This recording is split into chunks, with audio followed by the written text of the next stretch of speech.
College से graduation करने के बाद मुझे कोई अच्छी नौकरी नहीं मिली। गुजारा करने के लिए मैं गांव लौट आया और अपने माता पिता के छोटे से सुपरमार्केट को संभालने लगा। बस मैंने ये नहीं सोचा था कि मेरी पहली ग्राहक कवच पहने एक महिला जनरल होगी। तुम ये किसी नाटक की शूटिंग कर रही हो क्या? दुगु युए को शूटिंग का मतलब समझ नहीं आया। उसने कोई जवाब नहीं दिया, बस हिचकिचाते हुए एक सवाल पूछा, क्या तुम्हारे पास पेट भरने वाला खाना है? मैं हैरान रह गया। इंस्टेंट नूडल्स और स्नैक्स की वो कतारें, ये छोटे छोटे ब्रेड भी तो खाना ही है। लेकिन फिर सोचा, इतनी ज्यादा भाग दौड़ में यकीनन बहुत ताकत लगती होगी, शायद उसे लगा होगा कि इनसे पेट नहीं भरेगा। मैंने काउंटर के नीचे से कंप्रेस्ड बिस्कुट के 2 डिब्बे निकाले और इंस्ट्रक्शन दिखाते हुए कहा, ये आउटडोर इमरजेंसी कंप्रेस्ड बिस्कुट है। एक बिस्कुट एक टाइम के खाने के बराबर है। एक पैकेट में 2 पीस है। दुगु युए को आसान चीनी अक्षर पढ़ने नहीं आते थे, लेकिन वो कही हुई बात समझ सकती थी। वो बहुत हैरान थी। इतना छोटा पैकेट 2 टाइम के खाने के बराबर है? ये दोनों डिब्बे कितने के हैं? मैंने सच सच बताया, 2 डिब्बों में 40 पैकेट है। कुल मिलाकर 400 रुपए दे दीजिए। दुगु युए थोड़ी हैरान हुई। 400 सिक्के? ये तो बहुत सस्ता है।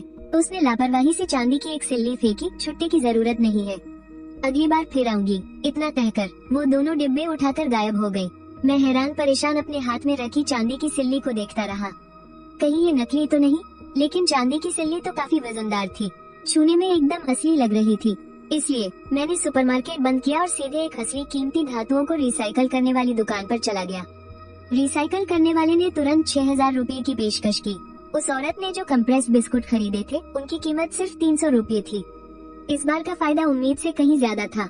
ये सोचकर कि वो औरत अगली बार फिर आएगी, मैंने फौरन मिक्स्ड फ्लेवर वाले कंप्रेस्ड बिस्कुट के 20 डिब्बे मंगवा लिए और एक बार किस्मत आजमाने का फैसला किया। शायद इससे मेरी किस्मत बदल जाए। उस वक्त दुगु युए बिस्कुट के 2 डिब्बे लिए सुपरमार्केट के दरवाजे पर खड़ी थी। उसे सब कुछ बहुत अजीब लग रहा था। वो आधे यकीन और आधे शक के साथ बिस्कुट लेकर रेगिस्तान के किनारे बसे शहर में लौट आए। चलते चलते उसने अपने माथत को डॉक्टर शेन को बुलाने का हुक्म दिया। डॉक्टर शेन भागते हुए आए। दुगु युए के सामने कंप्रेस्ड बिस्कुट देखकर वो वहीं हैरान रह गए। तभी दुगु युए ने कंप्रेस्ड बिस्कुट का एक पैकेट निकाला, उसे फाड़कर उनकी तरफ बढ़ाया। इसकी जांच करो, क्या ये चीज खाने के लिए सुरक्षित है? डॉक्टर शेन का चेहरा हैरानी से भर गया, लेकिन फिर भी उन्होंने वैसा ही किया जैसा कहा गया था। उन्होंने उसे सूंघा, फिर उसे चखा और फिर एक कटोरी पानी में भिगो दिया। अच्छी तरह जांच करने के बाद उन्होंने खुशी से कहा, यंग जनरल, इसे खाना सुरक्षित है। इसका स्वाद भी बहुत अच्छा है। ये कहाँ से आया? डॉक्टर शेन ने बड़ी प्रशंसा के साथ दुगु युए को देखा। जब से सेना योंगजोऊ पहुंची थी, शहर के बाहर हर तरफ पीली रेत थी, पानी और खाने की कमी थी। असद भी नहीं पहुंच पा रही थी और योंगजोऊ पर कब्जा भी नहीं हो पा रहा था। सेना आगे बढ़ने और पीछे हटने की दुविधा में फंसी हुई थी। दुगु युए ने तुरंत आदेश दिया, सभी टुकड़ियों को चांदी इकट्ठा करने के लिए कहो और इस चीज को खरीदने के लिए मेरे साथ चलो। डिप्टी कमांडर आदेश का पालन करने के लिए मुड़े, लेकिन डॉक्टर शेन को ऐसा लगा जैसे उन्होंने कोई अविश्वसनीय बात सुन ली हो। खरीदना? ये चीज खरीदी गई है? दुगु युए ने सिर हिलाया। हाँ, एक छोटी सी गली से खरीदा है। डॉक्टर शेन को यकीन नहीं हुआ। छोटी सी गली? क्या इस शहर में अभी भी कोई दुकानदार है? डिप्टी जनरल ने चिंता से कहा, जनरल, ये चीज हमने पहले कभी नहीं देखी है। और तो और, ये जगह तो कब की तबाह हो चुकी है। सारे लोग भाग गए हैं। यहाँ दुकानदार कहाँ से आएंगे? कुछ तो गड़बड़ है। जनरल, सावधान रहिए। सभी उसे समझाने लगे। दुगु युए ने अपने 2 डिप्टी की तरफ देखा और गंभीर आवाज में कहा, क्या तुम्हारे पास खाना और पानी लाने का कोई और तरीका है? डिप्टी जनरल ने अपने सूखे होंठ बंद कर लिए। उसकी खामोशी बहुत कुछ कह रही थी। अभी की मुश्किल हालत में उनके पास दांव लगाने के सिवा कोई चारा नहीं था। कवच के रगड़ने की आवाज के साथ कदमों की आहट सुनाई दी। सबने बाहर की ओर देखा। मार्शल वापस आ गए हैं। दुगु शियाओ अधेड़ उम्र का था, लेकिन उसका रुतबा बहुत मजबूत था। अंदर आते ही उसने मेज पर रखे कागज के डिब्बे को देखा। मैंने सुना है कि तुम कुछ खरीदने के लिए लोगों से चांदी इकट्ठा करवा रही हो। दुगु युए ने हाथ जोड़कर प्रणाम किया। मार्शल, ये खाने का सामान मैं अभी एक छोटी सी गली से खरीद कर लाई हूँ। डॉक्टर शेन इसकी जांच कर चुके हैं।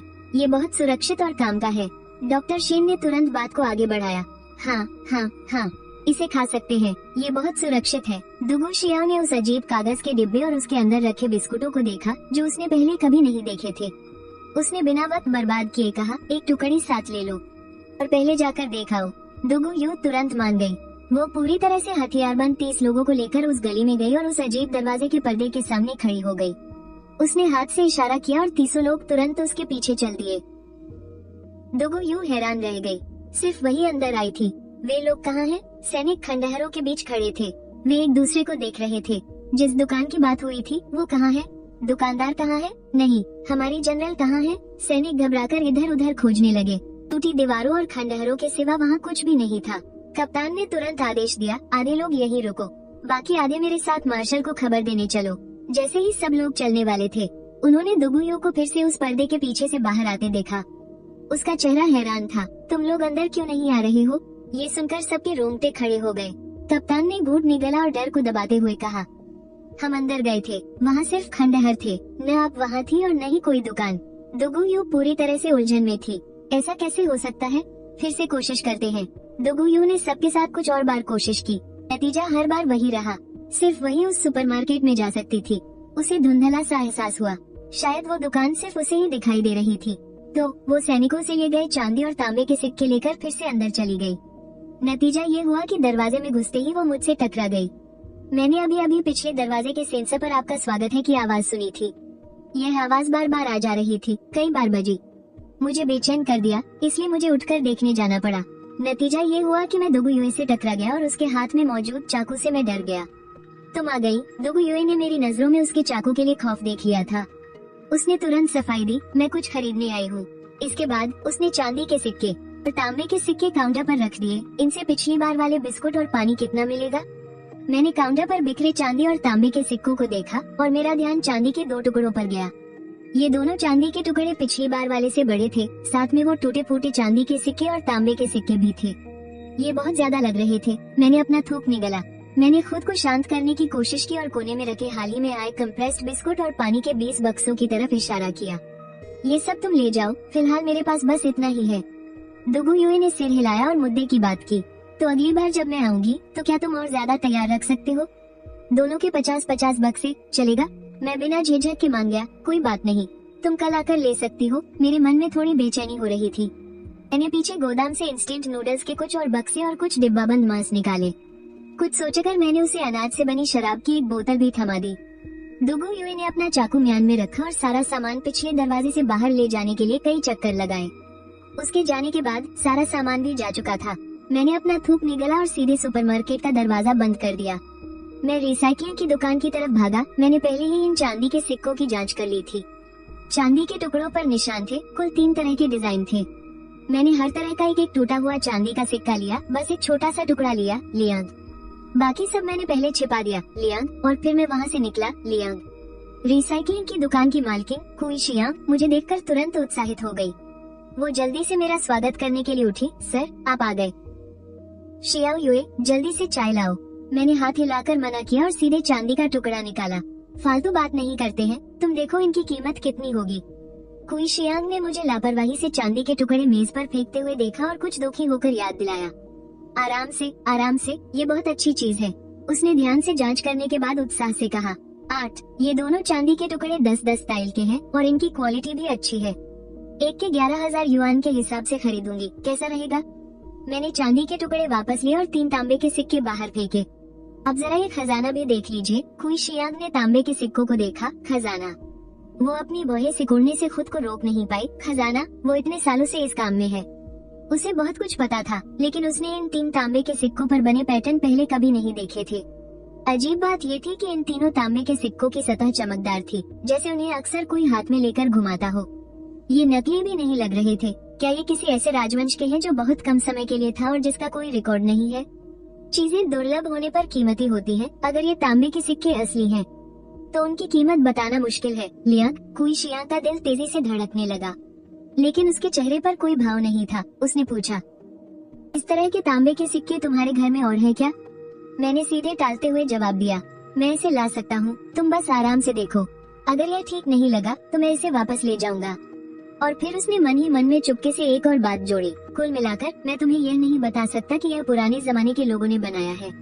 सुई शियांग ने अपने होठों को सिकुड़ा और तांबे के सिक्के को हाथ में लेकर उसे ध्यान से देखने लगी। मैं अभी भी तय नहीं कर पा रही हूँ, मिस्टर ये। मैं तुम्हारी इस चीज को ठीक से पहचान नहीं पा रही हूँ। देखो, क्या ये ठीक रहेगा? मैं चांदी की ये 2 सिलियां पहले रख लेती हूँ और इन 3 तांबे के सिक्कों की एक तस्वीर ले लेती हूँ। अगर कोई खबर होगी तो मैं तुम्हें जवाब दूंगी।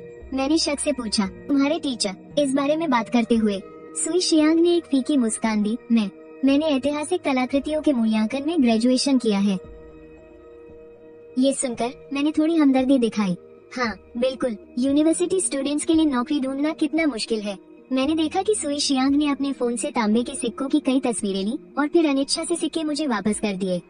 लेकिन अगले ही पल उसने देखा कि मैंने चांदी का एक और छोटा टुकड़ा निकाला है। मेरे कुछ कहने से पहले ही सुई शियांग ने उसे ले लिया और अपने हाथ में तौल कर देखा।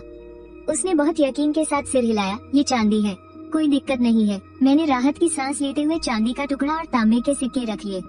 मैंने चांदी की वे 2 सिलियां बेच दी और 22,000 रुपए लेकर रिसाइकलिंग की दुकान से निकल गया।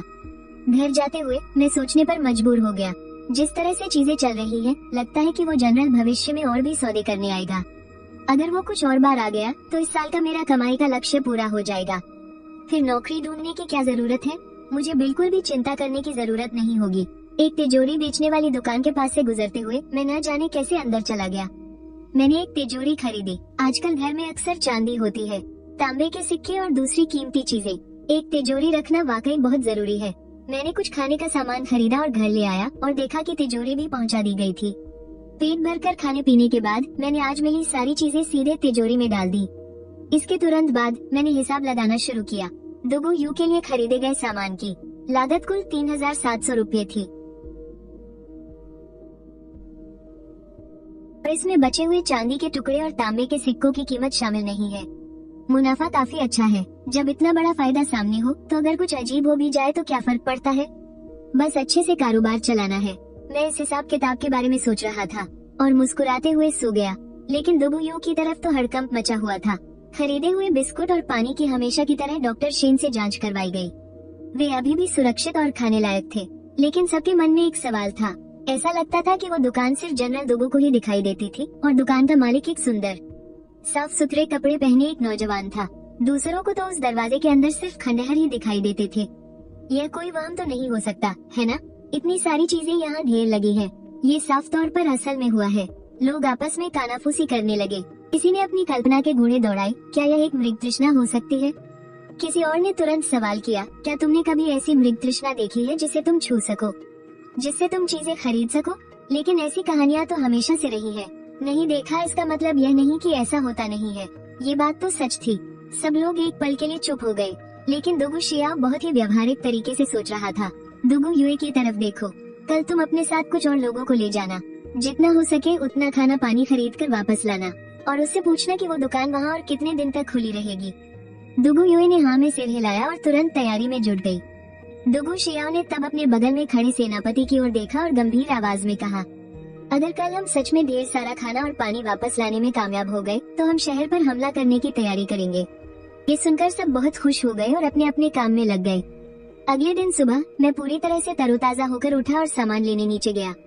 सामान पहुंचाने वाले मालिक मेरे माता पिता के साथ कई सालों से काम कर रहे थे और एक पुराने परिचित थे। मुझे इतना सारा सामान मांगते देख वो पूछने से खुद को रोक नहीं पाए, भाई इतने सारे कंप्रेस्ड बिस्कुट और पानी क्यों चाहिए? क्या कोई बड़ा ग्राहक मिला है? मैंने तुरंत जवाब दिया, हाँ बिल्कुल, एक बहुत बड़ा ऑर्डर मिला है आउटडोर सर्वाइवल के लिए। हर किसी को कुछ कंप्रेस्ड बिस्कुट और मिनरल वाटर चाहिए, इसलिए बहुत ज्यादा जरूरत पड़ रही है। इस वाजिब वजह से उनका शक दूर हो गया और उन्होंने जल्दी जल्दी सामान उतारना शुरू कर दिया। जब सारा सामान उतर गया तो मैंने भी राहत की सांस ली। दुगु युए के मामले को किसी बाहरी व्यक्ति की नजर से बचाने के लिए मैंने आज सामने का दरवाजा न खोलने का फैसला किया। थोड़ी ही देर में सुपरमार्केट के सेंसर की आवाज हुई। दुगु युए अंदर आई। दरवाजे के पास कंप्रेस्ड बिस्कुट और मिनरल वाटर का ढेर देखकर उसकी आंखों में एक चमक आई और उसने मेरी तरफ देखा। सब तैयार है? मैंने सिर हिलाया। सब तैयार है। क्या इतना काफी होगा? दुगु युए ने पैसे देने में कोई जल्दी नहीं की, बल्कि सुपरमार्केट में एक चक्कर लगाया। उसने पूछा, तुम्हारे यहाँ खाने की चीजों में सबसे ज्यादा पेट भरने वाली कौन सी है?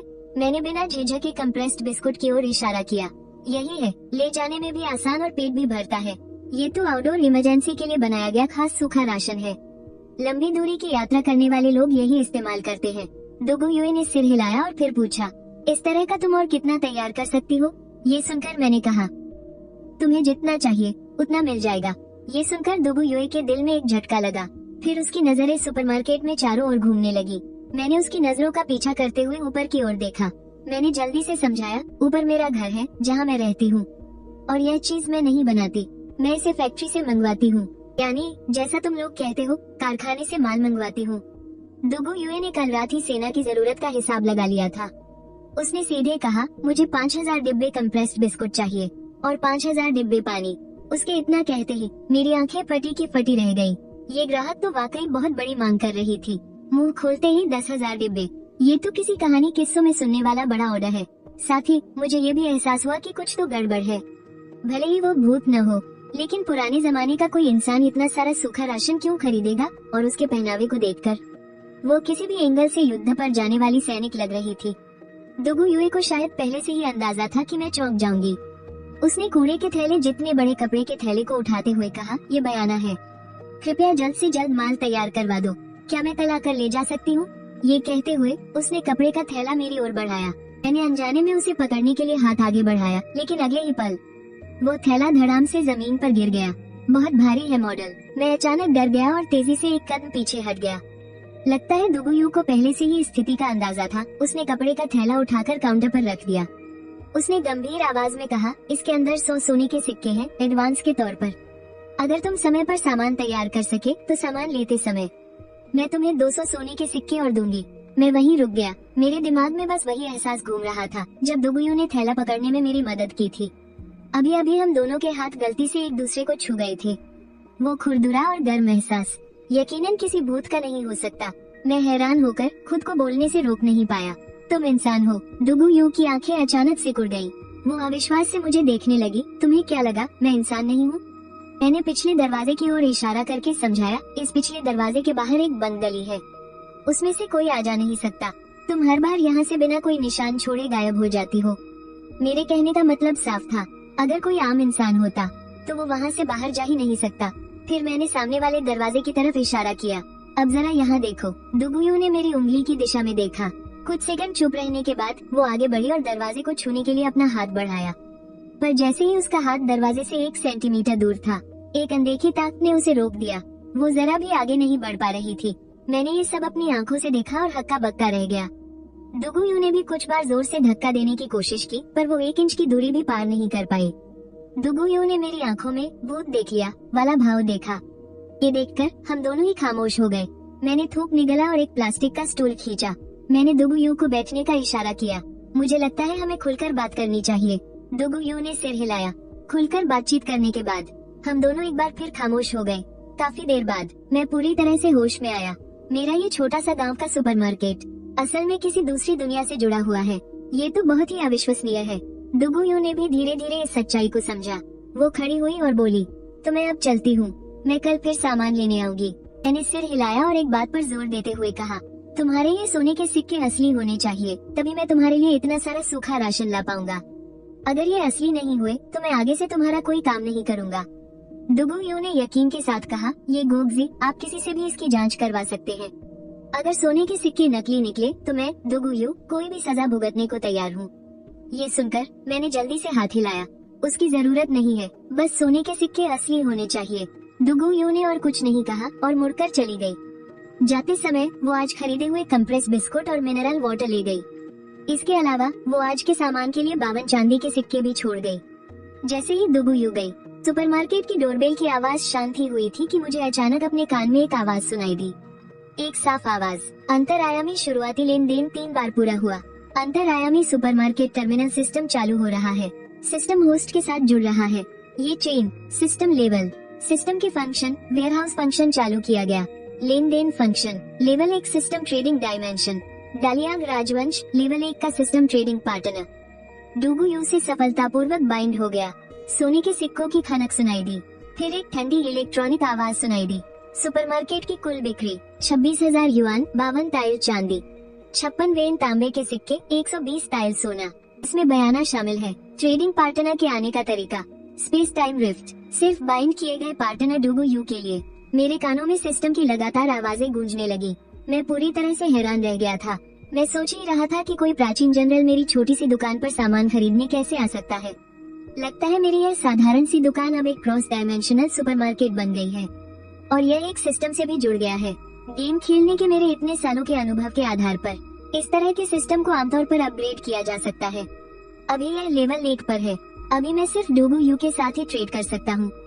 हो सकता है भविष्य में मैं दूसरे लोगों या यहाँ तक कि दूसरे डायमेंशन के लोगों के साथ भी ट्रेड कर पाऊँ। ये सोचते ही मैं बहुत ज्यादा उत्साहित हो गया। तभी मैं सोचूं कि हाल ही में नौकरी ढूंढने में मेरी किस्मत इतनी खराब क्यों चल रही थी। लगता है सारी अच्छी किस्मत यही मेरा इंतजार कर रही थी। मैंने मन ही मन में दोहराने की कोशिश की, स्टोरेज फंक्शन खोलो। अगले ही पल मेरे सामने का नजारा बदल गया। ये तो मेरे सुपरमार्केट के पीछे का गोदाम है। ये 2 मंजिला पुरानी और छोटी इमारत मेरे माता पिता की विरासत है। इसका कुल एरिया 80 वर्ग मीटर है। पहली मंजिल पर 40 वर्ग मीटर में सुपरमार्केट और 30 वर्ग मीटर में गोदाम बना है। छत की ऊंचाई 3 मीटर है, इसलिए गोदाम में पूरे 90 घन मीटर की जगह है। डूबूयू को जो 5-5 हजार बिस्कुट और पानी के डिब्बे चाहिए, अगर वे एक बार में फिट नहीं भी हुए तो 2 बार में लगभग आ ही जाएंगे। बात समझ में आ गई। मैंने पहले उस कपड़े के थैले में रखे सोने को देखने का फैसला किया। मैंने थैला खोला। अंदर सोने के 10 सादे और मामूली से बिस्कुट थे। सोने के बिस्कुट ज्यादा बड़े नहीं थे, वे चपटे आकार के थे, दोनों सिरों पर चौड़े और बीच में पतले। थोड़ा बहुत तितली के आकार के दिख रहे थे और बीच में एक मुहर भी खुदी हुई थी। मैंने अपना फोन निकाला और सोने के बिस्कुट की बाजार में कीमत देखी। मुझे थोड़ा अंदाजा हो गया। इसके बाद मैंने सोने के 2 बिस्कुट उठाए और अपने बैग में रख लिए। मैंने कल वाले 3 तांबे के सिक्के भी साथ रख लिए। बाकी के 8 सोने के बिस्कुट मैंने तिजोरी में रख दिए। ये सब करने के बाद मैं फिर से दुकान की ओर गया। 5000 कंप्रेस्ड बिस्कुट के डिब्बे और 5000 पानी के डिब्बे मंगवाने के लिए कम से कम 8 लाख युआन चाहिए। यह मात्रा बहुत ज्यादा है। थोक वाला दुकानदार यकीनन उधार नहीं देगा। इतने सारे माल के लिए पहले बयाना देना ही होगा। माल पहुंचने पर पैसे देने के लिए मेरे पास उतने पैसे नहीं है, इसलिए मुझे पहले सोने के 2 बिस्कुट बेचने होंगे और साथ ही कुई शियांग और बाकी लोगों से ये भी पता करवाना होगा कि यह सोना असली है या नहीं और इसकी कीमत कितनी है। मैंने छोटी बाजू वाली शर्ट और लंबी पैंट पहनी हुई थी। अपना बैग लटकाए मैं सादे कपड़ों में उस पुरानी चीजों की दुकान के दरवाजे से अंदर गया। जब कुई शियांग ने मुझे अंदर आते देखा तो एक पल के लिए उसकी आंखें चमक उठी। वो खुद ही उठ खड़ी हुई। हैंडसम, आप फिर आ गए। आज कोई बढ़िया चीज लाए हैं क्या? मैंने कोई जवाब नहीं दिया। मेरी नजर दुकान में मौजूद सफेद बालों वाली एक बुजुर्ग महिला पर पड़ी। कुई शियांग ने मेरी सतर्कता को भांप लिया और जल्दी से उनका परिचय कराया। यह मेरी टीचर है और मेरी बुआ भी है। लैनचेंग यूनिवर्सिटी में पुरावशेष मूल्यांकन विभाग की डॉक्टरेट सुपरवाइजर प्रोफेसर कुई चांगशिया। मैंने उन्हें ध्यान से देखा। मैंने सीधे अपना फोन निकाला, यूनिवर्सिटी की ऑफिशियल वेबसाइट खोली और कुई चांगशिया सर्च किया। वेब पेज पर दिखा कि कुई चांगशिया सच में एक डॉक्टरेट सुपरवाइजर थी, मॉडल। हालांकि फोटो को एडिट किया गया था, लेकिन उनकी आंखें भौहीं और जाने पहचाने सफेद काले छोटे बाल साफ साफ मेरे सामने मौजूद इस इंसान के ही थे। मेरे मन का शक काफी कम हो गया। तब जाकर मैंने एक कुर्सी खींची और बैठ गया। कुई शियांग की नजरें लगातार मेरे बैग पर टिकी हुई थी। जाहिर है उसे अंदाजा हो गया था कि मैं फिर से कोई बढ़िया चीज लेकर आया हूँ। मैंने अपने बैग की तरफ देखा और इंतजार करने के बजाय खुद ही बात आगे बढ़ाई और उस बुजुर्ग महिला की ओर देखा। मैडम कुई, आप ही वो एक्सपर्ट हैं जिनके बारे में बॉस कुई ने बताया था कि वो तांबे के सिक्कों की जांच कर सकती है ना? तभी कुई चांगशिया को भी बात समझ में आई। उन्होंने हैरानी से मेरी तरफ देखा। तुम ही उन खास तांबे के सिक्कों के मालिक हो? मैंने हाँ में सिर हिलाया। मैं अब भी सावधान था और ज्यादा कुछ नहीं बोला। कुई चांगशिया काफी अनुभवी और पारखी थी। उन्होंने एक नजर में मेरी घबराहट भांप ली और मुस्कुराते हुए मुझे तसल्ली देते हुए कहा, बेटा घबराओ मत, मेरा कोई और इरादा नहीं है। बात बस इतनी है कि कल रात मैंने शियांग की भेजी हुई फोटो देखी। मैं बहुत उत्सुक थी। मैंने इस तरह का तांबे का सिक्का पहले कभी नहीं देखा। मैंने कई किताबें छान मारी पर इससे जुड़ा कोई जिक्र नहीं मिला, इसलिए मैं इसे अपनी आंखों से देखना चाहती थी। मैंने कुछ सोचा और अपने बैग से वो 3 तांबे के सिक्के निकालकर सामने की टेबल पर रख दिए। कुई चांगशिया ने फौरन एक सिक्का उठाया और अपनी आंखों के पास लाकर गौर से जांचने लगी।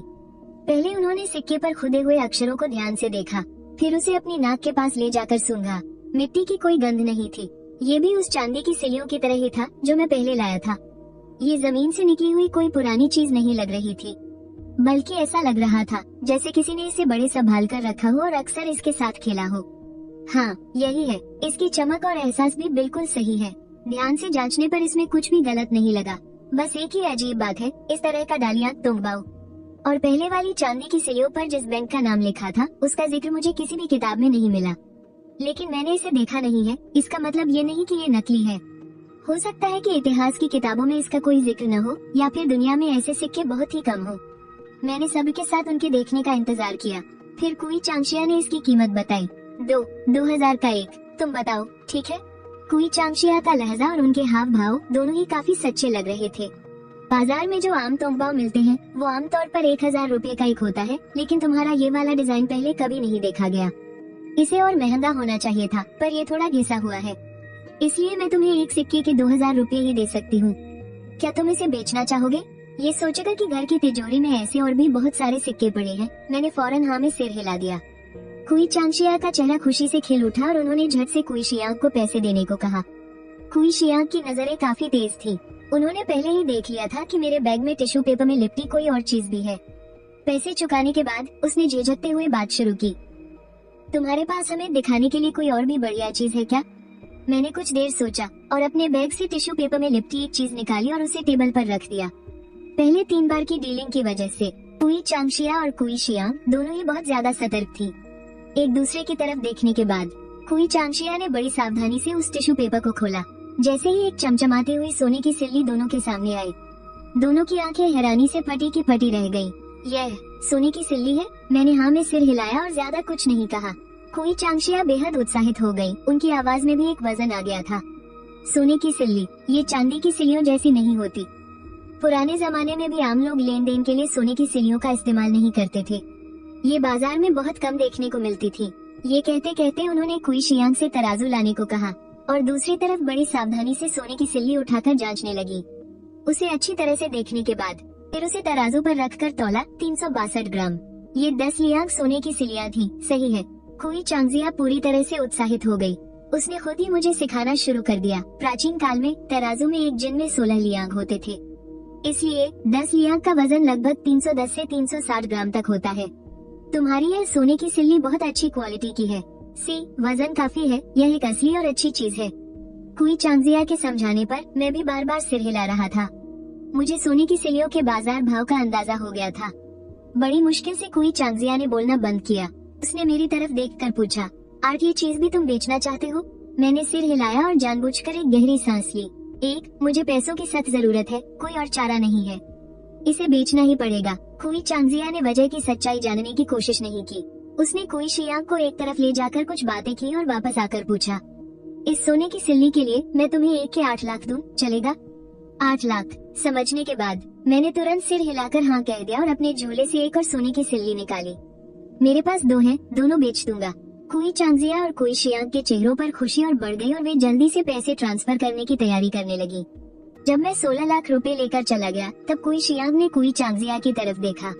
चेहरे पर लाचारी थी। आंटी, यह एक रिसाइकलिंग स्टोर है, हम बाजार भाव पर नहीं खरीद सकते।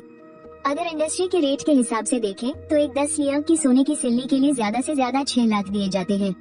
यही इस लाइन का नियम है। लेकिन कुई चांगजिया का चेहरा गंभीर था। तुम क्या समझोगी? इस सोने की सिल्ली पर जो लिखा है वो पहले कभी नहीं देखा गया। हो सकता है ये किसी ऐसे राजवंश का हो जिसके बारे में कोई रिकॉर्ड ही नहीं है।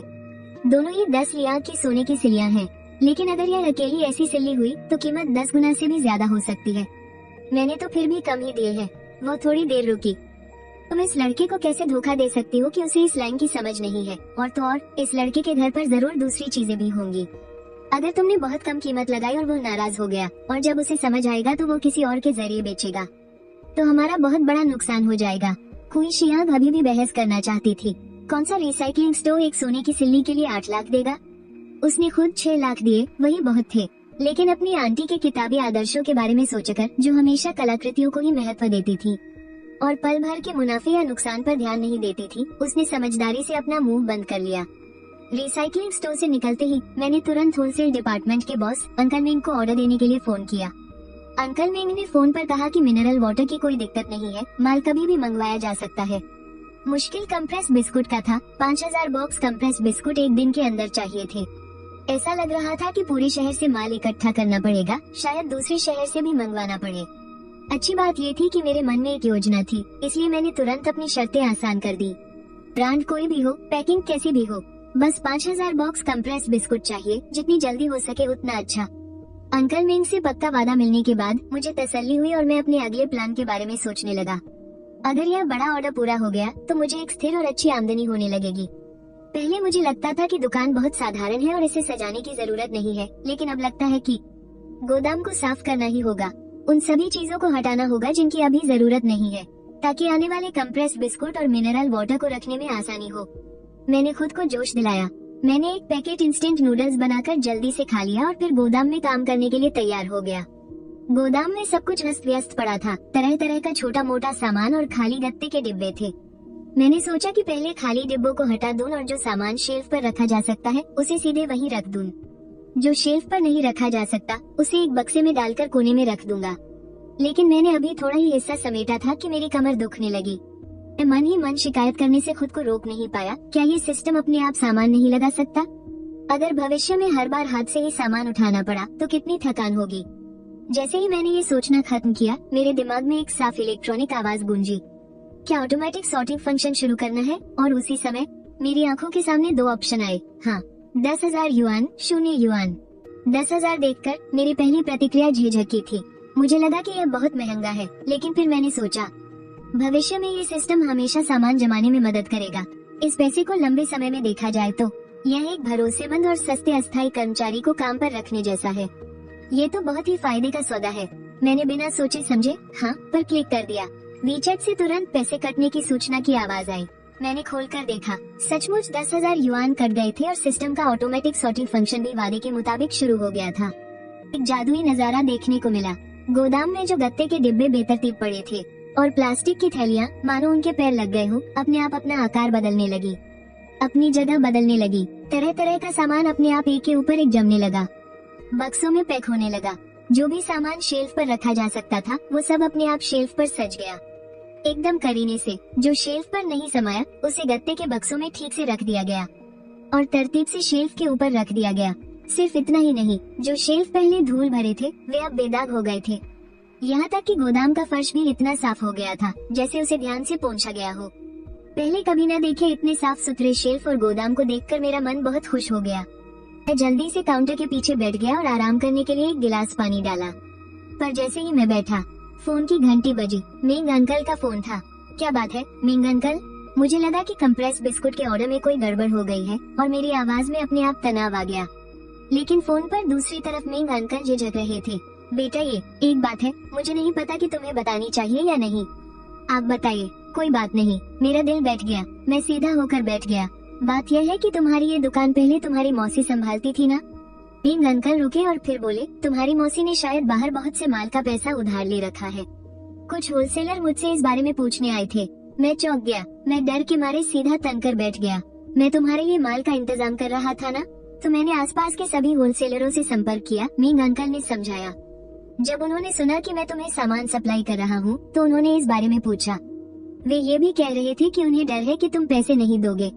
बाद में जब उन्होंने सुना कि तुमने एडवांस दे दिया है, तब जाकर उन्होंने फंग सी होकर मुझे माल दिया। मेंग अंकल की बात सुनकर मैं पूरी तरह से दंग रह गया। 1 साल पहले जब मेरे माता पिता का एक दुर्घटना में निधन हो गया तो मेरी मौसी जो रोंगोंग ने खुद आगे आकर मेरे लिए दुकान संभालने की बात कही थी। उस समय मैं सच में सुपरमार्केट नहीं चलाना चाहता था, तो मैं मान गया था और हम दोनों ने एक कॉन्ट्रैक्ट पर साइन भी किया था, जिसमें तय हुआ था कि जो रोंगोंग के दुकान चलाने के दौरान नफा नुकसान की जिम्मेदारी उनकी खुद की होगी और उसका मुझसे कोई लेना देना नहीं होगा। पर किसने सोचा था कि 1 महीने पहले जब कंपनी ने मुझे नौकरी से निकाल दिया और मैं वापस आया तो जो रोंगोंग मेरे सामने तरह तरह के दुखड़े रोने लगी। कहने लगी कि सुपरमार्केट से बिल्कुल भी कमाई नहीं हो रही बल्कि नुकसान ही हो रहा है। उसे लगा कि अगर मैं उसे तनख्वाह दूंगा तभी वो काम करती रहेगी। मुझे इस पर बिल्कुल भी यकीन नहीं हुआ। मेरे माता पिता ने 20 साल से भी ज्यादा समय तक इस सुपरमार्केट के सहारे 3 लोगों के परिवार का पेट पाला। ये घाटे में कैसे जा सकता है? ठीक उसी समय 1 साल का एग्रीमेंट भी खत्म हो गया था। मैंने सीधे सुपरमार्केट वापस ले लिया और खुद ही उसे संभालने लगा। पर मैंने कभी नहीं सोचा था कि जो रोंगरोग रोई कन्वीनियंस स्टोर के नाम से कई बड़े होलसेलरों से बहुत सारा सामान उधार ले लेगी, यहाँ तक कि उन लोगों से भी जो सालों से हमारे परिवार को सामान दे रहे थे। मेरे वापस आने के बाद मैंने उन सबको बता दिया था कि दुकान का मालिक बदल गया है। तो फिर इतना सारा उधार कैसे हो गया? मेंग अंकल ने मुस्कुराते हुए समझाया। तुम्हारे बताने के बाद कुछ पुराने जानकारों ने शुरू में तो उसे थोड़ा उधार दे दिया था। बाद में जब उन्होंने देखा कि जो रोंगरोग के लिए पैसे चुकाना मुश्किल हो रहा है तो उन्होंने फिर कभी उधार नहीं दिया। तो उसने कुछ ऐसे होलसेलरों को ढूंढ लिया जो तुम्हारे परिवार के साथ ज्यादा काम नहीं करते थे और उनसे उधार ले लिया। मैं तुरंत समझ गया और मुस्कुराते हुए कहा, मुझे बताने के लिए शुक्रिया मेंग अंकल। आप प्लीज उन होलसेलरों को सब कुछ साफ साफ बता दीजिए। उनसे कहिए कि उन्होंने जिसे उधार दिया है पैसा भी उसी से मांगे और अगर पैसा न मिले तो जल्दी से कानूनी कार्रवाई करे। इसका मुझसे कोई लेना देना नहीं है। मेंग अंकल ने तुरंत हाँ कहा और फोन रख दिया। मैंने अपना सिर खुजलाया। मैं सोच रहा था कि मौसी को फोन करूं या नहीं, पर फिर सोचा कि इसकी कोई जरूरत नहीं है। ऐसे मामलों में जो पहले कदम उठाता है वही कमजोर पड़ जाता है। वैसे भी कर्जदार जो रोग है, मैं नहीं। मुझे उसकी क्या परवाह। Mineral water. दोपहर होने को थी। मेंग अंकल कंप्रेस बिस्कुट के 3000 बॉक्स ले आए। Mineral water 2000 box mineral water. मौसी के उधार वाले मामले की वजह से मैंने बिना किसी झिझक के मौके पर ही इस सामान का बाकी का पेमेंट कर दिया। साथ ही मैंने मेंग अंकल से वादा किया कि अगली बार जब भी सामान आएगा मैं उसका भी पेमेंट तुरंत कर दूंगा, बिल्कुल भी देर नहीं करूंगा। ये सुनकर मेंग अंकल इतने खुश हुए कि उनकी आंखों के किनारे झुर्रियां पड़ गईं। बहुत बढ़िया, तुम्हें इस सामान की जल्दी थी। इसमें से ज्यादातर का इंतजाम तो मैंने अपनी जेब से पैसे लगाकर दूसरों से किया है। तुमने इतनी आसानी से पैसे दे दिए तो मुझे भी तसल्ली हो गई। इस सामान के लिए मैंने दाम कम करने के बारे में सोचा ही नहीं था। वैसे भी दुगु युए के साथ सौदे में अच्छा खासा मुनाफा है। मैं तो बस चाहता हूँ कि सारा सामान तैयार हो जाए, काम अच्छे से हो जाए और आगे के सौदों में कोई देरी न हो। चूंकि सुपरमार्केट में सिर्फ दुगु युए ही आ सकती है, इसलिए सामान चढ़ाना और उतारना मुश्किल था। मैंने मेंग अंकल से पीछे के दरवाजे से अंदर बाहर जा सकने वाली 2 छोटी फ्लैट ट्रॉली भी छोड़ने को कहा। मेरा इरादा ऑटोमेटिक सॉर्टिंग सिस्टम से ट्रॉली को भरने का था, ताकि दुगु युए को सामान ले जाने में आसानी हो। मेंग अंकल तुरंत मान गए। उन्होंने बाद में सामान का दूसरा ट्रक भेजने का वादा भी किया और फिर जल्दी से चले गए। मैंने सुपरमार्केट का मेन गेट बंद कर दिया और सिर्फ पीछे का दरवाजा खुला रखा। साथ ही सुपरमार्केट के ऑटोमेटिक सॉर्टिंग सिस्टम का इस्तेमाल करके मैंने आए हुए बिस्कुट और पानी को पीछे के दरवाजे के पास बड़े सलीके से रख दिया, ताकि दुगु युए आसानी से उठा सके। कुछ ही देर में सुपरमार्केट का सेंसर अलर्ट बज उठा। दुगु युए अंदर आई। जब उसने दरवाजे के पास सामान से भरी छोटी ट्रॉली देखी तो उसकी आंखें चमक उठी। जाहिर है उसे उम्मीद नहीं थी कि मैं इतनी बारीकी से सोचूंगा। इन 2 छोटी ट्रॉलियों से बहुत आसानी होगी। तुम पहले एक को बाहर ले जाकर खाली कर लो, फिर खाली ट्रॉली वापस ले आना। मैं यहाँ सिस्टम से उसे फिर से भर दूंगा। इस तरह काम बहुत जल्दी हो जाएगा। दुगु युए ने सिर हिलाया। उसने ज्यादा कुछ नहीं कहा, बस पहले मुझे एक भारी सा भीड़ की खाल का थैला दिया। मैंने थैला खोलकर देखा, उसके अंदर सोने की 20 सिलियां भरी हुई थी। बाकी का पेमेंट 1 पैसा भी कम नहीं। सारा हिसाब चुकता हो गया। तुम सामान ले जाओ। दुगु युए ने सिर हिलाया। वो सामान से भरी एक ट्रॉली धकेलते हुए पिछले दरवाजे से बाहर चला गया। बाहर इंतजार कर रहे सैनिक पहले से ही तैयार थे। ट्रॉली को बाहर आते देख उन्होंने तुरंत फुर्ती से सामान उतारकर गाड़ी में लादना शुरू कर दिया। उनकी हरकतें तेज और सधी हुई थी और जल्द ही उन्होंने पूरी ट्रॉली का सामान घोड़ा गाड़ी पर लाद दिया। उसके बाद दुगु युए खाली ट्रॉली को वापस खींच लाया। उसने मुझे और सामान लादने को कहा। दुगु युए को धीरे धीरे कुछ गड़बड़ लगने लगी।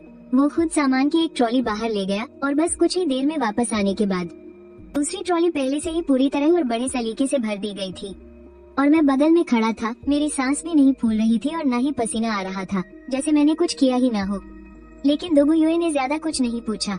ये दुकान अपने आप में ही बहुत अजीब थी। ये तो समय और जगह को भी जोड़ सकती थी, इसलिए दुकान के मालिक का थोड़ा अजीब होना तो आम बात थी। जल्द ही गोदाम से आए पानी और बिस्कुट की पहली खेप पूरी तरह सौंप दी गई।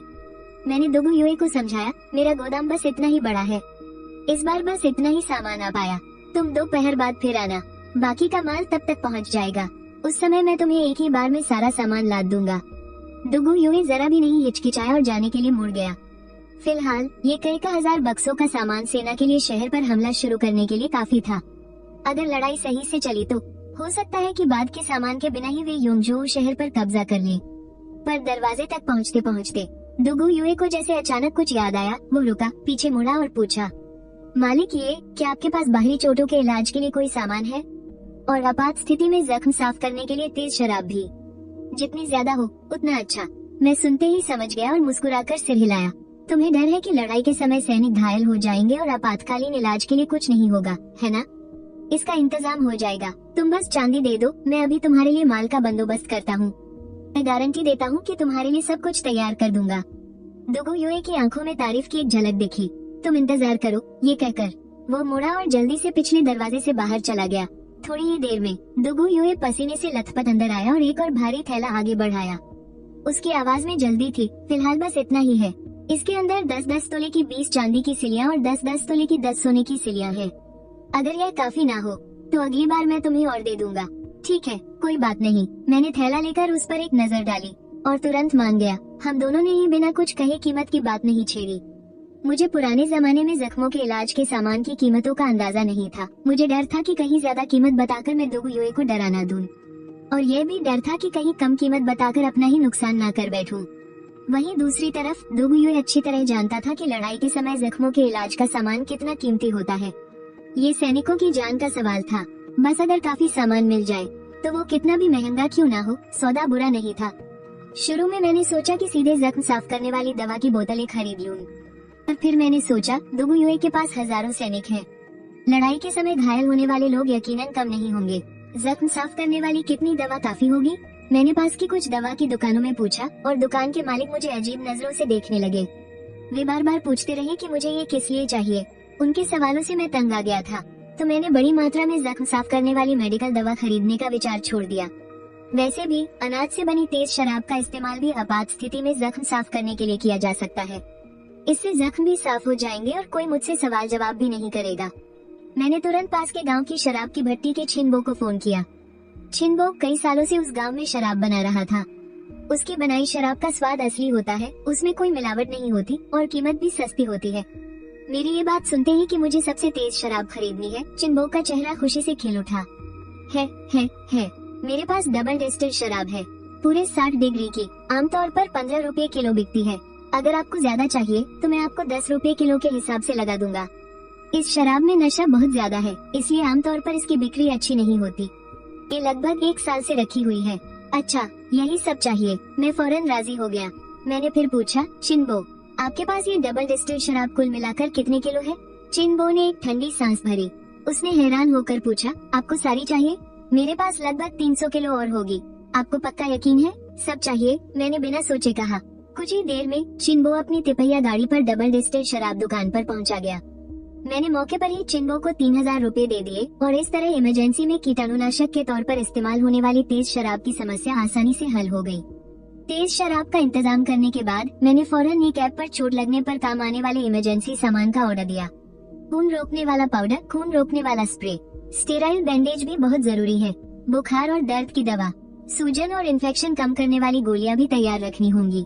बुखार और दर्द की गोलियों की एक बोतल में 100 गोलियां होती है। पहले 100 बोतलें ले लेता हूँ। कई तरह के इन्फेक्शन के लिए सबसे किफायती ब्रांड की गोलियां खरीदूंगा। पहले 100 डिब्बे ले लेता हूँ और बैंड एड भी, हैंड सैनिटाइजर जेल भी भरपूर मात्रा में खरीद लिया। मैंने मोटा मोटा हिसाब लगाया। ये सामान और तेज शराब खरीदने में कुल मिलाकर लगभग 50,000 रुपए का खर्च आया। पहले इतना ही तैयार रखता हूँ, कम पड़ा तो और ले आऊंगा, मैं मन ही मन बड़बड़ाया। कुछ देर के लिए मेरा दिल शांत हो गया। यहाँ मैंने जैसे ही ऐप पर ऑर्डर पूरा किया, वहाँ मेंग अंकल की दूसरी गाड़ी का सामान आ गया। ये देखकर कि जो गोदाम पहले ठसाठस भरा हुआ था वो अब फिर से खाली हो गया है। मेंग अंकल के चेहरे पर हैरानी थी। छोटे, ये तुमने जो सामान पहले भिजवाया था वो तुमने दे भी दिया? मैंने खुशी से सिर हिलाया। हाँ मेंग अंकल, सामने वाले ने पैसे दे दिए तो मैंने उसे ले जाने दिया। काम फटाफट करना चाहिए। मेंग अंकल ने कुछ देर सोचा, फिर पास आकर ईमानदारी से कहा, छोटे, ये हमारा रिश्ता भी कई सालों का है। अगर तुम मुझ पर भरोसा करते हो तो अगली बार सीधे मुझसे ही सामान पहुंचाने में मदद ले लेना। तुम्हें दोबारा खुद ही से यहाँ से वहाँ करने की जरूरत नहीं पड़ेगी। तुम्हारा काफी काम बच जाएगा। तुम चिंता मत करो, जो बात नहीं कहनी चाहिए मैं उसका एक शब्द भी नहीं कहूँगा। मैं तुम्हारे लिए बिल्कुल भी कोई मुसीबत खड़ी नहीं करूँगा। मेंग अंकल की इन बातों का मतलब मेरा काम आसान करना था और साथ ही अपना इरादा जाहिर करना भी था कि वो मेरा काम बिगाड़ेंगे नहीं। और तो और वो मुझे दरकिनार करके मेरे ग्राहक से सीधे बिजनेस भी नहीं करेंगे। मैंने मुस्कुराते हुए विनम्रता से मना कर दिया। मेंग अंकल, मुझे आप पर पूरा भरोसा है और ये भी जानता हूँ कि आप मेरा भला चाहते हैं और मेरा काम आसान करना चाहते हैं, लेकिन ये ग्राहक थोड़ा नकचरा है। वो खुद ही आकर सामान लेना चाहता है, उसे दूसरों का दखल देना पसंद नहीं है। आपको सच में मेरी वजह से परेशानी हुई? ये देखकर मेंग अंकल ने सोचा कि मैं अभी भी उन पर भरोसा नहीं करता। उन्हें मन ही मन थोड़ी निराशा हुई, लेकिन फिर उन्होंने सोचा तो उन्हें ये स्वाभाविक लगा। गांव के कोने की एक छोटी सी दुकान के लिए लाखों रुपए का बिजनेस लगभग 1 साल की बिक्री के बराबर था। इतने जरूरी बिजनेस में ये लड़का सावधानी बरत रहा है और नहीं चाहता कि कोई और इसमें शामिल हो। ये तो आम बात है, मेंग अंकल ने खुद को ही समझा लिया। उन्होंने जल्दी से सामान उतारा, पैसे चुकाए और झटपट चले गए। जाने से पहले मेंग अंकल ने खास तौर पर जाओ रोंगरो के उधार वाले मामले का जिक्र किया। शाओ, ये मैंने उन होलसेलर से बात की है जिनके पैसे बकाया है। उन्होंने कहा कि वे आज रात तुमसे बात करने आएंगे कि इस मामले को कैसे सुलझाना है। तुम पहले से कुछ तैयारी कर लेना, कहीं ऐसा न हो कि वे तुम्हें परेशान करें। मेंग अंकल के कहने का मतलब था कि कहीं वो होलसेलर्स पैसे न मिलने पर यहाँ आकर हंगामा न करें। मैंने मुस्कुराकर सिर हिलाया और उन्हें तसल्ली दी। मैं समझ गया मेंग अंकल, याद दिलाने के लिए शुक्रिया। मैं तैयारी कर लूंगा। मेंग अंकल के जाने के कुछ ही देर बाद ऐप से खरीदा हुआ इमरजेंसी का सामान भी एक एक करके पहुंच गया। छोटे बड़े कई बक्से थे। मैंने उन्हें लेते ही सबको स्टोर रूम में रख दिया और सिस्टम को अपने आप उन्हें व्यवस्थित करने दिया। फिर मैंने सामने का दरवाजा बंद करके पीछे का दरवाजा खोल दिया। स्पेस टाइम सुपरमार्केट एक बार फिर खुल गया ताकि दोगु युए बाद में आकर अपना सामान ले सके। यहाँ सब कुछ ठीक करते ही आसमान में अंधेरा गिरने लगा। दरवाजे के बाहर अब भी लू चल रही थी। थोड़ी दूर पर एक तरबूज बेचने वाला ठेला लाउडस्पीकर पर बार बार आवाज लगा रहा था। मेरी भी दिलचस्पी जाग गई। मैंने ऊंची आवाज में उस ठेले वाले को रोका, भाई साहब, मुझे 2 सबसे बड़े और सबसे मीठे तरबूज देना। हाथ वाला पंखा झलते हुए मेरे पुराने पड़ोसी हे दादाजी दरवाजे के पास से टहलते हुए गुजरे। उन्होंने मुस्कुराते हुए मुझे छेड़ा। मैंने फौरन उन्हें अंदर बुला लिया और तुरंत ताज़ा खरीदा हुआ तरबूज काटकर एक टुकड़ा उन्हें थमा दिया। दादाजी आइए चख कर देखिए, अभी अभी खरीदा है, मीठा तरबूज है। हे दादाजी ने तरबूज लेकर एक बड़ी सी फांक खाई। मीठा रस उनके मुंह के कोने से नीचे बहने लगा। वे मुस्कुराए तो उनकी आंखें भी हंसने लगी। अरे वाह, ये शाओ ये तो अब बहुत समझदार हो गया है। वे अभी बैठे ही थे कि ये दादाजी के साथ रोज बातें करने वाले कुछ और पुराने पड़ोसी भी एक एक करके आ गए। मैंने जल्दी से प्लास्टिक के स्टूल लाकर रखे और तरबूज काटकर सबको दिया। सुपरमार्केट के दरवाजे पर सब लोग जमा हो गए और तरबूज खाते खाते इधर उधर की बातें करने लगे। बात करते करते पुराने पड़ोसियों ने एक एक करके मेरे बारे में पूछना शुरू कर दिया। किसी ने पूछा कि मैं अचानक गांव वापस आकर सुपरमार्केट क्यों संभालने लगा, तो किसी ने पूछा कि मेरी कोई गर्लफ्रेंड बनी या नहीं, और किसी ने मेरी मौसी जाओ रोंगरोंग का भी जिक्र किया। मैंने मौके का फायदा उठाकर परेशान होने का नाटक किया। मैंने उन्हें एक एक करके सब बता दिया कि कैसे जाओ रोंगरोंग ने सुपरमार्केट के नाम पर बहुत सारा माल उधार ले रखा है और ऊपर से मुझसे ही अपनी तनख्वाह मांग रही है। आखिर में मैंने एक लंबी सांस छोड़कर कहा, मैं इसी बात से परेशान हूँ। मेंग अंकल ने बताया कि आज रात वे होलसेलर्स अपना उधार मांगने मेरे पास आएंगे। हालांकि मैं एक मर्द हूँ और मुझे डर नहीं लगता, पर मुझे समझ नहीं आ रहा कि उनसे ये मामला कैसे साफ करूँ। मेरे इतना कहते ही पुराने पड़ोसियों में हंगामा मच गया और वे आपस में बातें करने लगे। तुम्हारी मौसी तो हद कर रही है, तुम्हारी दुकान पर बिजनेस करके पैसा नहीं कमाया, वो तो ठीक है, ऊपर से उधार लेकर तुम्हें फंसाने की हिम्मत भी कर रही है। शाओ ये तुम उसके पैसे बिल्कुल मत चुकाना, ये तो एक कभी न भरने वाला गड्ढा है, कभी न भरने वाला गड्ढा। अगर तुमने एक बार चुका दिया तो वो आगे भी उधार लेती रहेगी। डरने की क्या बात है, हम सब यहाँ तुम्हारे गवाह हैं। लोगों को तमीज से बात करनी चाहिए। अगर वे बदतमीजी करे तो उनसे कहना कि जाकर कानूनी कार्रवाई करे। इसका मुझसे कोई लेना देना नहीं है। पुराने पड़ोसियों में से हर एक का जैसे इंसाफ जाग उठा था। सबने सीना ठोककर कहा कि वे यहीं रुककर होलसेलर्स का इंतजार करेंगे और मेरी गवाही देंगे और मुझे किसी भी हाल में दबने नहीं देंगे।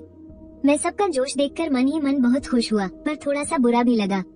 इस तरह पड़ोसियों की मदद से होलसेलर्स का सामना करना उनका इस्तेमाल करने जैसा नहीं है। पर जब मैं जाओ रोंगरो की हरकतों के बारे में सोचता हूँ तो लगता है कि मैंने कुछ गलत नहीं किया। ये कर्ज चुकाना वैसे भी मेरी जिम्मेदारी नहीं है। ठीक उसी वक्त दरवाजे पर एक छोटी कार रुकी, उसमें से 4 लोग उतरे और सीधे छोटी दुकान के अंदर चले गए। मालिक कहाँ है? मालिक को बाहर बुलाओ। मैं जो पहले से ही दरवाजे के बाहर खड़ा था एक कदम आगे बढ़कर बोला, मैं ही मालिक हूँ। अपनी बगल में बैग दबाए 2 आदमियों ने मुझे ऊपर से नीचे तक घूरा। काली पोलो शर्ट वाले आदमी ने पहले बोलना शुरू किया, तुम्हारी माँ कहाँ है? मैं तुम्हारी माँ को ढूंढ रहा हूँ। मैंने शांति से जवाब दिया, मेरी माँ का पिछले साल एक हादसे में निधन हो गया था। अगर तुम्हें मेरी माँ को ढूंढना है तो तुम्हें पूजा पाठ के जरिए ही ढूंढना होगा। काली पोलो शर्ट वाले आदमी का चेहरा उतर गया। उसके बगल में नीली चेक शर्ट पहने नौजवान ने तुरंत बात संभाली। उसका लहजा थोड़ा नर्म था। मैंने आज अंकल मेंग से सुना कि तुम माल मंगवा रहे हो। तुमने बहुत सारे कंप्रेस्ड बिस्कुट मंगवाए हैं। मैंने उसकी तरफ एक नजर डाली और पलटकर पूछा, उससे तुम्हारा क्या लेना देना? नीली चेक शर्ट वाले आदमी ने आगे बढ़कर एक बिजनेस कार्ड दिया और अपना परिचय देते हुए कहा, मैं फियांग होलसेल डिपार्टमेंट का मालिक जो वोंग हूँ। पिछले 1 साल में रुई किराना स्टोर ने मेरे यहाँ से 30,000 से ज्यादा का माल उधार लिया है, जिसका भुगतान नहीं हुआ है। मैं आज वही कर्ज वसूलने आया हूँ। इन तीनों की हालत भी मेरे जैसी ही है। क्या मैं पूछ सकता हूँ कि पिछली दुकान मालकिन जो रोंगरोंग के साथ तुम्हारा क्या रिश्ता है? उसने कुछ ही शब्दों में अपने आने का मकसद साफ कर दिया। मैंने मन में सोचा, आखिरकार कोई तो मिला जो साफ साफ सोचता है। ये कहते हुए मैंने काउंटर के नीचे से पहले से तैयार कॉन्ट्रैक्ट निकालकर उन्हें दिखाया। वो मेरी मौसी थी। पिछले साल मेरे माता पिता का एक हादसे में निधन हो गया तो मैंने सुपरमार्केट उन्हें संभालने के लिए दे दिया था। हमने एक कॉन्ट्रैक्ट साइन किया था। पुराने हिसाब वो चुकाएंगी, नए हिसाब मैं चुकाऊंगा। हम एक दूसरे के लिए जिम्मेदार नहीं है। जो होंग ने कॉन्ट्रैक्ट पढ़ने के बाद उसका चेहरा तुरंत उतर गया। वो पहले ही अंकल मेंग से पुरानी बातें पूछ चुका था। अब कॉन्ट्रैक्ट से मिलान करने पर उसे तुरंत यकीन हो गया कि जो रोंगरोंग ने उसे धोखा दिया है। उसके बगल में खड़े 3 आदमियों के चेहरे पर भी हवाइयाँ उड़ रही थी। उनमें से एक ने हार न मानते हुए कहा, वैसे भी तुम सब एक ही परिवार के हो, कर्ज लिया है तो तुम्हें चुकाना ही चाहिए। और वैसे भी तुमने अभी अभी एक बड़ा सौदा किया है ना, ये थोड़ा सा पैसा तुम्हारे लिए क्या है। इस बात ने मुझे पूरी तरह से गुस्सा दिला दिया। वो मेरी मौसी थी, मेरी माँ नहीं। सिर्फ इसलिए कि मैंने एक बड़ा सौदा किया है, इसका मतलब यह नहीं कि मैं उसके किए की सजा भुगतूं। सगे भाइयों में भी हिसाब किताब साफ होता है। मैं पहले ही कह चुका हूँ, अगर कर्ज वसूलना है तो सीधे उनके पास जाओ। मैं ये कर्ज नहीं मानूंगा। आप लोग कानूनी रास्ता अपना सकते हैं, मुझ पर केस करने का भी कोई फायदा नहीं। आप सब जानते हैं कि हमारे परिवार की यह छोटी सी दुकान यहाँ 20 साल से ज्यादा से है। हम बच्चों और बड़ों किसी को नहीं ठगते। पहले माल सप्लाई करने वाले अंकल मिंग और उनके कुछ लोग ही थे। जब मैंने दुकान अपनी मौसी को दी थी तो मैंने खास तौर पर उन्हें बताया था। मेरी मौसी पुराने सप्लायरों से माल नहीं ले पाई, इसीलिए वो आपके पास आई। आप लोगों ने उस वक्त ठीक से जांच पड़ताल किए बिना उन्हें उधार देने की हिम्मत कैसे की। दोनों आदमी एक दूसरे को देखते रह गए और कुछ बोल नहीं पाए। बेशक उन्होंने पूछा था, उस वक्त वे सिर्फ ग्राहक तोड़ने की सोच रहे थे। वो बस एक और सौदा करने की सोच रहे थे। इतने सारे जोखिमों की परवाह कौन करता। व्यापार में तो जोखिम होता ही है। आप सिर्फ जोखिम के डर से उधार देना तो बंद नहीं कर सकते। तभी बाहर से पुराने पड़ोसी भी एक एक करके अंदर आ गए और बात में शामिल होते हुए बोले, हाँ हाँ। पहले शाओये की मौसी जो रोंग यहाँ 1 साल तक थी। हम सबने पूछा था। ये सच है कि नफा नुकसान की जिम्मेदारी उनकी अपनी थी। शाओये ने उनसे एक पैसा भी किराया नहीं लिया। वो बस अपने माता पिता की छोड़ी हुई दुकान को वीरान होते नहीं देख सकता था। पुराने पड़ोसियों ने एक के बाद एक बोलकर मेरे लिए गवाही दी। उन्होंने सारी कहानी इन थोक विक्रेताओं को समझाई। ये सुनने के बाद जो होन को गुस्सा नहीं आया, बल्कि उसने गंभीरता से मेरी ओर देखकर प्रस्ताव रखा, मालिक ये मुझे पता है कि तुम्हारी मौसी का कर्ज चुकाना तुम्हारी जिम्मेदारी नहीं है। हम अब उन्हें ढूंढने जा रहे हैं। अंदाजा है कि पैसे वापस मिलना बहुत मुश्किल होगा। देखो ऐसा करे तो कैसा रहेगा। भविष्य में अगर आपके पास ऐसे बड़े ऑर्डर आए तो क्या आप हमसे माल ले सकते हैं। हम भी थोड़े पैसे कमाकर अपने नुकसान की भरपाई कर लेंगे। तब जाकर मुझे समझ आया। वे चारों आज यहाँ एक तो ये देखने आए थे कि क्या उन्हें बकाया रकम वापस मिल सकती है, और दूसरा उन्होंने सुना था कि मेरे पास एक बड़ा ऑर्डर है, इसलिए वे बिजनेस करना चाहते थे। मैंने जो होम की तरफ देखा। मैंने देखा कि उसकी आंखों में बहुत उम्मीद थी। फिर मैंने उसके बगल में खड़े 3 आदमियों को देखा। हालांकि वे अभी भी थोड़े नाखुश लग रहे थे, पर उन्होंने भी बेमन से सिर हिला दिया। मैंने कुछ पल सोचा और फिर हामी भर दी।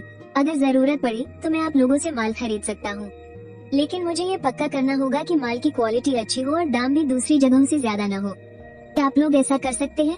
जो होंग ने तुरंत जवाब दिया। इस डर से कि कहीं मैं मुकर न जाऊं, वो खुद ही दुकान के अंदर देखने चला गया। दुकान ज्यादा बड़ी नहीं थी, लेकिन शेल्फ बहुत साफ सुथरे थे। सामान बहुत करीने से रखा हुआ था। देखकर लग रहा था कि दुकान को बहुत मेहनत से चलाया जा रहा है। फिर मुझे मिंग अंकल की कही बात याद आई कि मैं माल का पेमेंट तुरंत मौके पर ही कर देता हूँ। जो होंग को और भी यकीन हो गया कि मुझे जरूर कोई बड़ा और भरोसेमंद सहारा मिल गया है। कोई आम आदमी एक साथ इतने सारे बिस्कुट खरीदकर तुरंत पेमेंट नहीं कर सकता। उसकी नजरों में ये छोटी सी दुकान शायद सिर्फ एक दिखावा थी। असली बड़े बिजनेस को छोटे मोटे ग्राहकों से मुनाफा कमाने की जरूरत नहीं होती। जब हम दोनों के बीच सहमति हो गई तो वे चारों आदमी गाड़ी में बैठकर चले गए। मैं उनकी जाती हुई पीठ को देखता रहा और थोड़ा हैरान था। क्या यह मामला इतनी आसानी से सुलझ गया? पर जब मुझे जो रोंगोंग का छोटी छोटी बातों पर हिसाब करने वाला और फायदा उठाने वाला चेहरा याद आया, तो मेरे मन ने कहा कि यह मामला इतनी आसानी से खत्म नहीं होगा। लेकिन अभी के लिए मैं बस आगे जैसा होगा वैसा ही देख सकता था। रात के 10 बजे जब दुकान बंद हुई तब मुझे याद आया कि मैं रात का खाना खाना भूल गया था।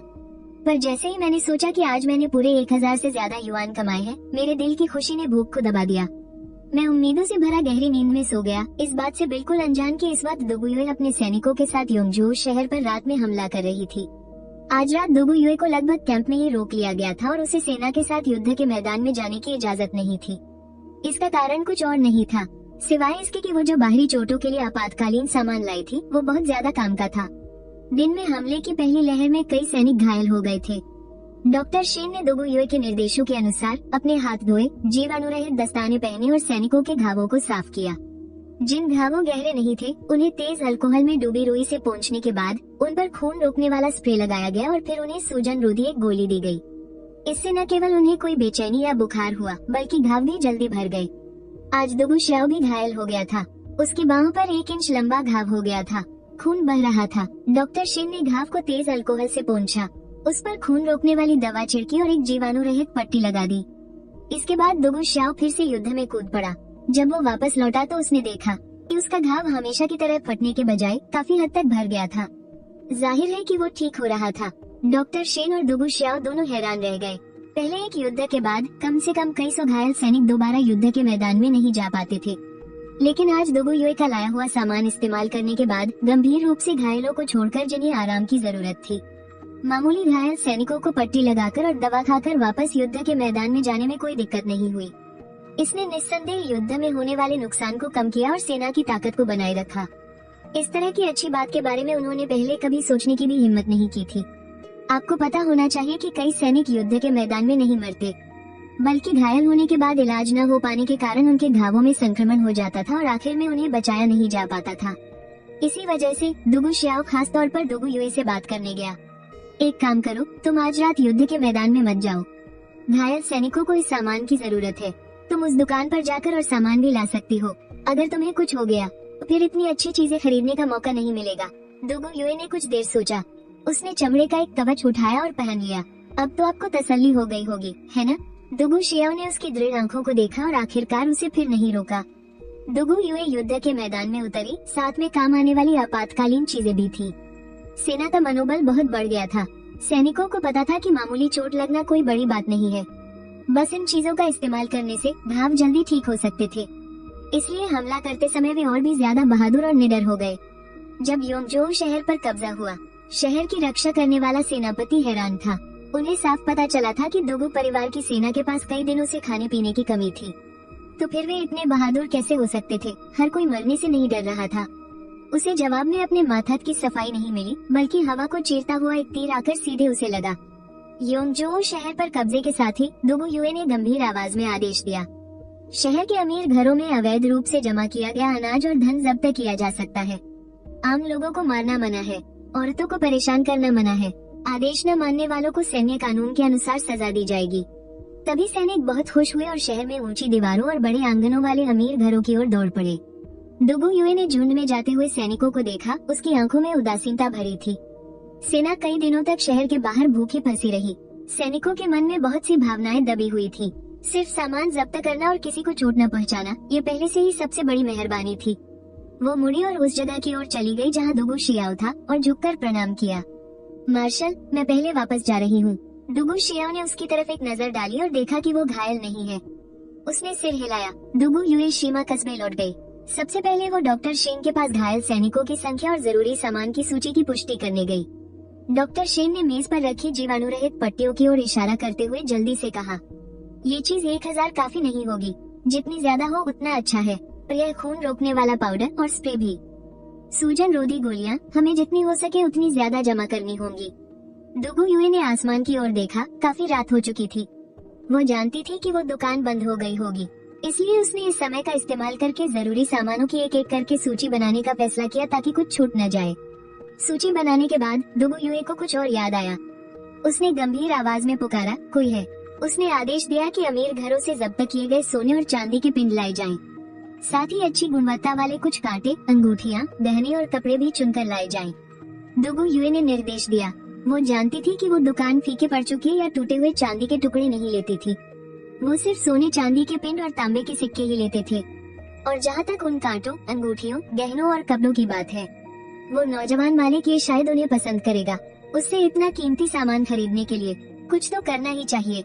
दुगु युए सूची लेकर डॉक्टर शेन के पास जांच करवाने गई। उसे देखने के बाद डॉक्टर शेन बुदबुदाए बिना नहीं रह सके। क्या हम ज्यादा से ज्यादा खरीद सकते हैं? दुगु युए थोड़ी हैरान हुई। क्या ये काफी नहीं है? डॉक्टर शेन ने आंखें तरेर कर कहा, आज के लिए तो ये काफी है, लेकिन जब हम भविष्य में युद्ध में इनका इस्तेमाल करना चाहेंगे तो क्या हमें इन्हें खरीदने के लिए हजारों मील का सफर तय करना पड़ेगा? जब तक हम अभी खरीद सकते हैं, हमें ज्यादा से ज्यादा जमा कर लेना चाहिए ताकि हम तैयार रहें। समझ गई, मैं अभी जाकर व्यवस्था करती हूँ। दुगु युए को अचानक सब समझ आ गया। अगली सुबह जल्दी ही मैं हाथ मुंह धोकर तैयार हुआ और जैसे ही मैंने सुपरमार्केट का पिछला दरवाजा खोला, दुगु युए दरवाजा खोलकर अंदर आ गई। जैसे ही हमारी नजरें मिली, हम दोनों एक पल के लिए चौंक गए। सामने खड़ी महिला ने जाहिर तौर पर कपड़े बदले और स्नान किया था। उसने साफ सुथरी चांदनी सफेद लंबी पोशाक पहनी हुई थी और बालों में जेड का कांटा लगाया हुआ था। कवच की कठोरता उतारने के बाद उसमें थोड़ी ज्यादा कोमलता और सुंदरता आ गई थी। वह पूरी तरह से ऊर्जावान दिख रही थी। मेरे मन में चुपके से एक ख्याल आया, औरतों की खूबसूरती मर्दों को बहका देती है। लेकिन उसके चेहरे पर अभी भी गंभीरता थी। उसने उसके कपड़ों की तरफ उंगली से इशारा किया और मुस्कुराकर पूछा, लड़ाई जीत ली, अब तुम्हें कवच पहनने की जरूरत नहीं है। उसके गाल हल्के से लाल हो गए और उसने मेरी नजरों से नजरें हटा ली। उसने अपने सामने रखे बक्से को धीरे से मेरी तरफ खिसकाया। उसकी आवाज में एक हल्की सी घबराहट थी। ये तुम्हारे लिए है। मैंने उस बक्से को देखा जिसमें सीपियां और सोने चांदी के तार जड़े हुए थे। मेरी आंखों में हैरानी थी। दुगु युए ने बक्सा काउंटर पर रखा और मुझे उसे खोलने का इशारा किया। जैसे ही ढक्कन खुला, मेरी आंखों के सामने पूरा बक्सा कीमती गहनों से भरा हुआ था। उनकी चमक से मैं थोड़ी देर के लिए हैरान रह गया। फिर मुझे होश आया। मैंने ध्यान से एक एक करके अंदर की चीजें बाहर निकाली। उसमें तरह तरह की कलाकृतियां और सजावटी सामान थे। कीमती पत्थरों वाले पेंडेंट और गहने भी थे। हर चीज बहुत ही बारीकी से बनाई गई थी। उसमें मीनाकारी की खूबसूरती थी और रत्नों की जड़ाई की शान थी, और उस पर मोती भी लगे हुए थे। ध्यान से देखने पर पता चलता था कि ये सब पुराने कारीगरों ने हथौड़े और छेनी से पूरी तरह हाथ से बनाया है, जिसमें एक अनोखी पुरानी खूबसूरती और कलाकारी छिपी है। मेरा दिल भारी होने लगा। सजावट का इतना सारा सामान, पुराने जमाने में इनकी कीमत बहुत ज्यादा रही होगी। मैंने आंख उठाकर दुगु युए को देखा। मेरी आवाज में शक था। ये सब कहाँ से आया?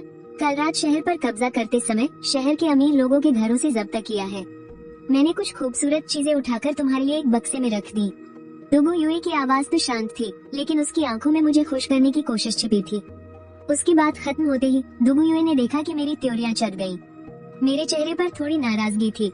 जब्त किया हुआ, इसका मतलब है कि यह सामान कहाँ से आया है, इसका कोई हिसाब नहीं है। मेरे दिल में एक अजीब सी बेचैनी थी। दुगु युए तुरंत मेरे मन की बात समझ गई और जल्दी से समझाने लगी। सिर्फ सामान लिया है, किसी को चोट नहीं पहुंचाई, एक भी जान नहीं ली गई है। ये सुनकर मेरे दिल को थोड़ी तसल्ली हुई। जब तक किसी की जान नहीं गई है, तब तक यह उतना भी गलत नहीं है। मैंने कुछ पल सोचा और फिर सिर उठाकर पूछा, तुम क्या चाहती हो? इतनी कीमती चीजें तुम मुझे मुफ्त में तो नहीं दोगी? लेकिन दुगु युए ने हाथ हिलाया। उसकी आवाज में सच्चाई थी। ये सब तुम्हारे लिए ही है। इसके अलावा मैंने सोने और चांदी के सिक्के भी तैयार किए हैं। मैं तुमसे कुछ और सामान खरीदना चाहती हूँ, जितना ज्यादा हो उतना अच्छा। क्या ये हो सकता है? कोई बात नहीं, मैंने तुरंत सिर हिलाकर हाँ कह दिया। दुगु युए ने तुरंत अपनी आस्तीन से एक लिस्ट निकाली और एक एक शब्द करके उसे पढ़ने लगी। लिस्ट पर लिखे ढेर सारे सामानों के नाम और उनकी संख्या सुनकर मैं अपनी त्योरियां चढ़ाने से खुद को रोक नहीं पाया। इतनी बड़ी मात्रा में, अगर मैं पूरी दवाई की दुकान भी खाली कर दूं, तो भी यह पूरा नहीं होगा। तुम बहुत ज्यादा मांग रही हो। मुझे नहीं लगता कि मैं इतना सारा खरीद पाऊंगा। हमारे यहाँ कुछ चीजें ज्यादा खरीदने पर संबंधित विभाग वालों को शक हो सकता है। हो सकता है कि मुझे जांच के लिए भी ले जाया जाए, जिससे बिना वजह की परेशानी होगी। मैं एक पल के लिए रुका और फिर बोला, एक काम करो, तुम मेरा इंतजार करो। मैं पहले इनकी संख्या लिख लेता हूँ और बाहर जाकर पता करता हूँ कि यह सामान कहाँ से मिलेगा, फिर मैं तुम्हें जवाब दूंगा। दुगु युए ने पूरी तरह समझते हुए सिर हिलाया। ये तय हुआ कि वो दोपहर में खबर लेने आएगी और फिर वो जाने के लिए उठ खड़ी हुई। लेकिन जब उसकी नजर शेल्फ पर रखे इंस्टेंट नूडल्स पर पड़ी तो वो रुक गई। उसकी आंखों में उम्मीद की एक चमक थी। मुझे याद है, तुमने मुझे पहले उस इंस्टेंट नूडल्स के 2 डिब्बे दिए थे। इसका स्वाद तो बहुत अच्छा है। ये कैसे बेचते हो? मैं हंसे बिना न रह सका। इंस्टेंट नूडल्स के मसाले का स्वाद तो जबान का दिल जीतने के लिए ही बनाया जाता है। पुराने जमाने के लोग भला ऐसे लालच का सामना कैसे कर सकते हैं? अगर आपको पसंद है तो मैं आपको 2 पेटी और दे दूंगा। अगर खरीदना हो तो 5 ताइल चांदी में 10 पेटी। यह एक बड़े साइज का पैक है, जिसमें एक पेटी में 24 पैकेट है। इसकी खरीद कीमत सस्ती नहीं है। ये तो मैं पहले से ही बहुत वाजिब दाम लगा रहा हूँ। मैंने मन ही मन हिसाब लगाया। 5 ताइल चांदी लगभग 6000 रुपए के बराबर है और मेरी 10 पेटी की खरीद कीमत सिर्फ 600 रुपए है। कीमत का अंतर काफी बड़ा है। सच में यह वाजिब दाम है। दुगु युए ने बिना कुछ कहे 10 ताइल चांदी का एक टुकड़ा दिया। तो फिर मैं 20 पेटी खरीदूंगी। मेरे पास अभी इतना माल नहीं है। 20 पेटी मैं आपके लिए बाद में मंगवा दूंगा। आप अभी 2 पेटी ले जाइए। इसे मेरी तरफ से तोहफा समझिएगा। ये कहते हुए मुझे कुछ याद आया। मैंने स्टार्च सॉसेज के 2 बड़े पैकेट उठाकर उन्हें दिए। ये लीजिए, आप इसका बाहरी पैकेट फाड़ दीजिए और अंदर के सॉसेज को नूडल्स में डालकर साथ में खाइए। स्वाद और भी बेहतर हो जाएगा। आप चक्कर देखिए। दुगु युए ने स्टार्च सॉसेज लेते हुए लगातार सिर हिलाया। उसकी नजर फिर नीचे शेल्फ पर रखी अनाज की शराब पर पड़ी। उसकी आवाज में थोड़ी और गुजारिश थी। पिछली बार जो शराब आपने दी थी, सैनिकों को उसका स्वाद बहुत पसंद आया। लेकिन डॉक्टर शेन वो शराब आपातकालीन स्थिति में जख्म साफ करने के लिए रखना चाहते हैं और उन्हें पीने नहीं देते। सैनिकों ने अभी अभी जंग जीती है। वे जश्न मनाने के लिए थोड़ी शराब पीना चाहते हैं। आप मुझे थोड़ी और शराब बेच सकते हैं? पहली मुलाकात अजनबी, दूसरी अपनी सी लगती है। मैंने उन्हें कुछ और तैयार करके देने का वादा किया। हम दोनों ने दोपहर में आकर शराब और नूडल्स ले जाने का समय तय कर लिया। तब जाकर दुगु यू थोड़ी हिचकिचाहट के साथ पिछले दरवाजे से टाइम्स बेस सुपरमार्केट से निकली। सैन्य शिविर में डॉक्टर शेन सैन्य शिविर के गेट पर पहले से ही इंतजार कर रहे थे। दुगु यू को पेटी लेकर वापस आते देखकर वो तुरंत उत्साह से आगे बढ़े। उनकी नजर पेटी पर पड़ी और उन्होंने उत्सुकता से पूछा, फिर से इंस्टेंट नूडल्स ले आई? यह क्या है? बॉस ये ने कहा कि यह स्टार्च सॉसेज है, छिलका उतारकर इसे सीधे खा सकते हैं। डॉक्टर शेन ने यूं ही पूछ लिया, फिर तुरंत चेहरा गंभीर बना लिया। नहीं, मैं पहले देखूंगा कि यह सुरक्षित है या नहीं। ये कहकर उन्होंने खुद ही इंस्टेंट नूडल्स और स्टार्च सॉसेज ले लिए और वहीं पर कटोरा चम्मच लेकर जांच करने की तैयारी करने लगे। जैसे जैसे इंस्टेंट नूडल्स की खुशबू धीरे धीरे फैल रही थी, तंबू के बाहर धीरे धीरे कई सैनिक जमा हो गए। अनगिनत आंखें डॉक्टर शेन के हाथ में मौजूद कटोरे को घूर रही थी और उनके मुंह में पानी आ रहा था। सबको बड़ी जलन हो रही थी। ऐसी लजीज चीज सबसे पहले चखने को जो मिल रही थी, भले ही यह जांच के लिए हो, फिर भी यह इसके लायक है। दुगु यू को जाते हुए देखने के बाद मैं कुछ सेकंड के लिए वहीं खड़ा रह गया, फिर धीरे धीरे होश में आया। मैंने सावधानी से उन गहनों को वापस डिब्बे में रख दिया और तिजोरी में बंद कर दिया। 20 से ज्यादा सालों में ये पहली बार था जब किसी औरत ने मुझे कोई चीज दी थी। मेरे होंठ अपने आप मुस्कुरा उठे। मैंने मन ही मन तय कर लिया, सिर्फ उनके इस अपनेपन के लिए मुझे इस आपातकालीन सामान के सौदे को हर हाल में सफल बनाना ही होगा। थोड़ा बहुत समेटने के बाद मैंने सामने का दरवाजा बंद किया और नाश्ता करने के लिए बाहर चला गया। मैं सीधे उस नूडल सूप की दुकान की तरफ गया जहां मैं अक्सर जाता हूं। इस समय दुकान के दरवाजे पर पहले से ही लंबी कतार लगी हुई थी और दुकान के अंदर एक भी सीट खाली नहीं थी। मैंने भीड़ में एक नजर डाली और जल्दी ही उस व्यक्ति को ढूंढ लिया जिसे मैं ढूंढ रहा था। स्प्रिंग फार्मेसी के मालिक चेन हियू। इतनी सुबह सुबह चेन हियू के नूडल सूप के कटोरे के बगल में ठंडी बियर की एक बोतल रखी थी। वह इत्मीनान से एक चम्मच नूडल्स खाता और एक घूंट बियर पीता। क्या मजे की जिंदगी थी। उस बोतल में अभी भी आधी से ज्यादा बियर बची देखकर मेरे दिल को थोड़ी तसल्ली मिली।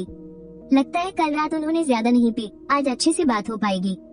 थोड़ी ही देर में मैं राइस नूडल्स लेकर चेन हियू के सामने जाकर बैठ गया। मैंने मुस्कुराकर कहा, चेन अंकल, नाश्ता कर रहे हो? चेन हियू ने नजर उठाकर मेरी तरफ देखा। उनके लहजे में थोड़ी छेड़छाड़ थी। लड़के, मैंने सुना है कि तुमने हाल ही में एक बड़ा सौदा किया है। मैं मुस्कुराया और इस बात से इनकार नहीं किया। हे, सब किस्मत का खेल है। इस गांव में खबरें तेजी से फैलती हैं। कल ही तो ये बात हुई थी और आज सबको पता चल गया।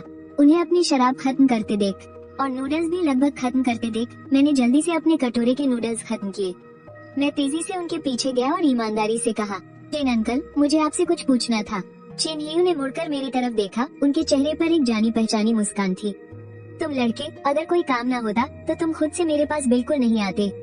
बोलो, क्या बात है? मैं थोड़ा शर्माते हुए हंस पड़ा। उस वक्त मैं छोटा था और नासमझ था। चेन अंकल के सामने मजाक बन गया था। मैं जिस नासमझी की बात कर रहा था वो बचपन की एक पुरानी बात थी। उस साल मैं सुबह जल्दी उठा और देखा कि चेन हियू नशे में धुत पड़े हैं और बुरी तरह उल्टियाँ कर रहे हैं।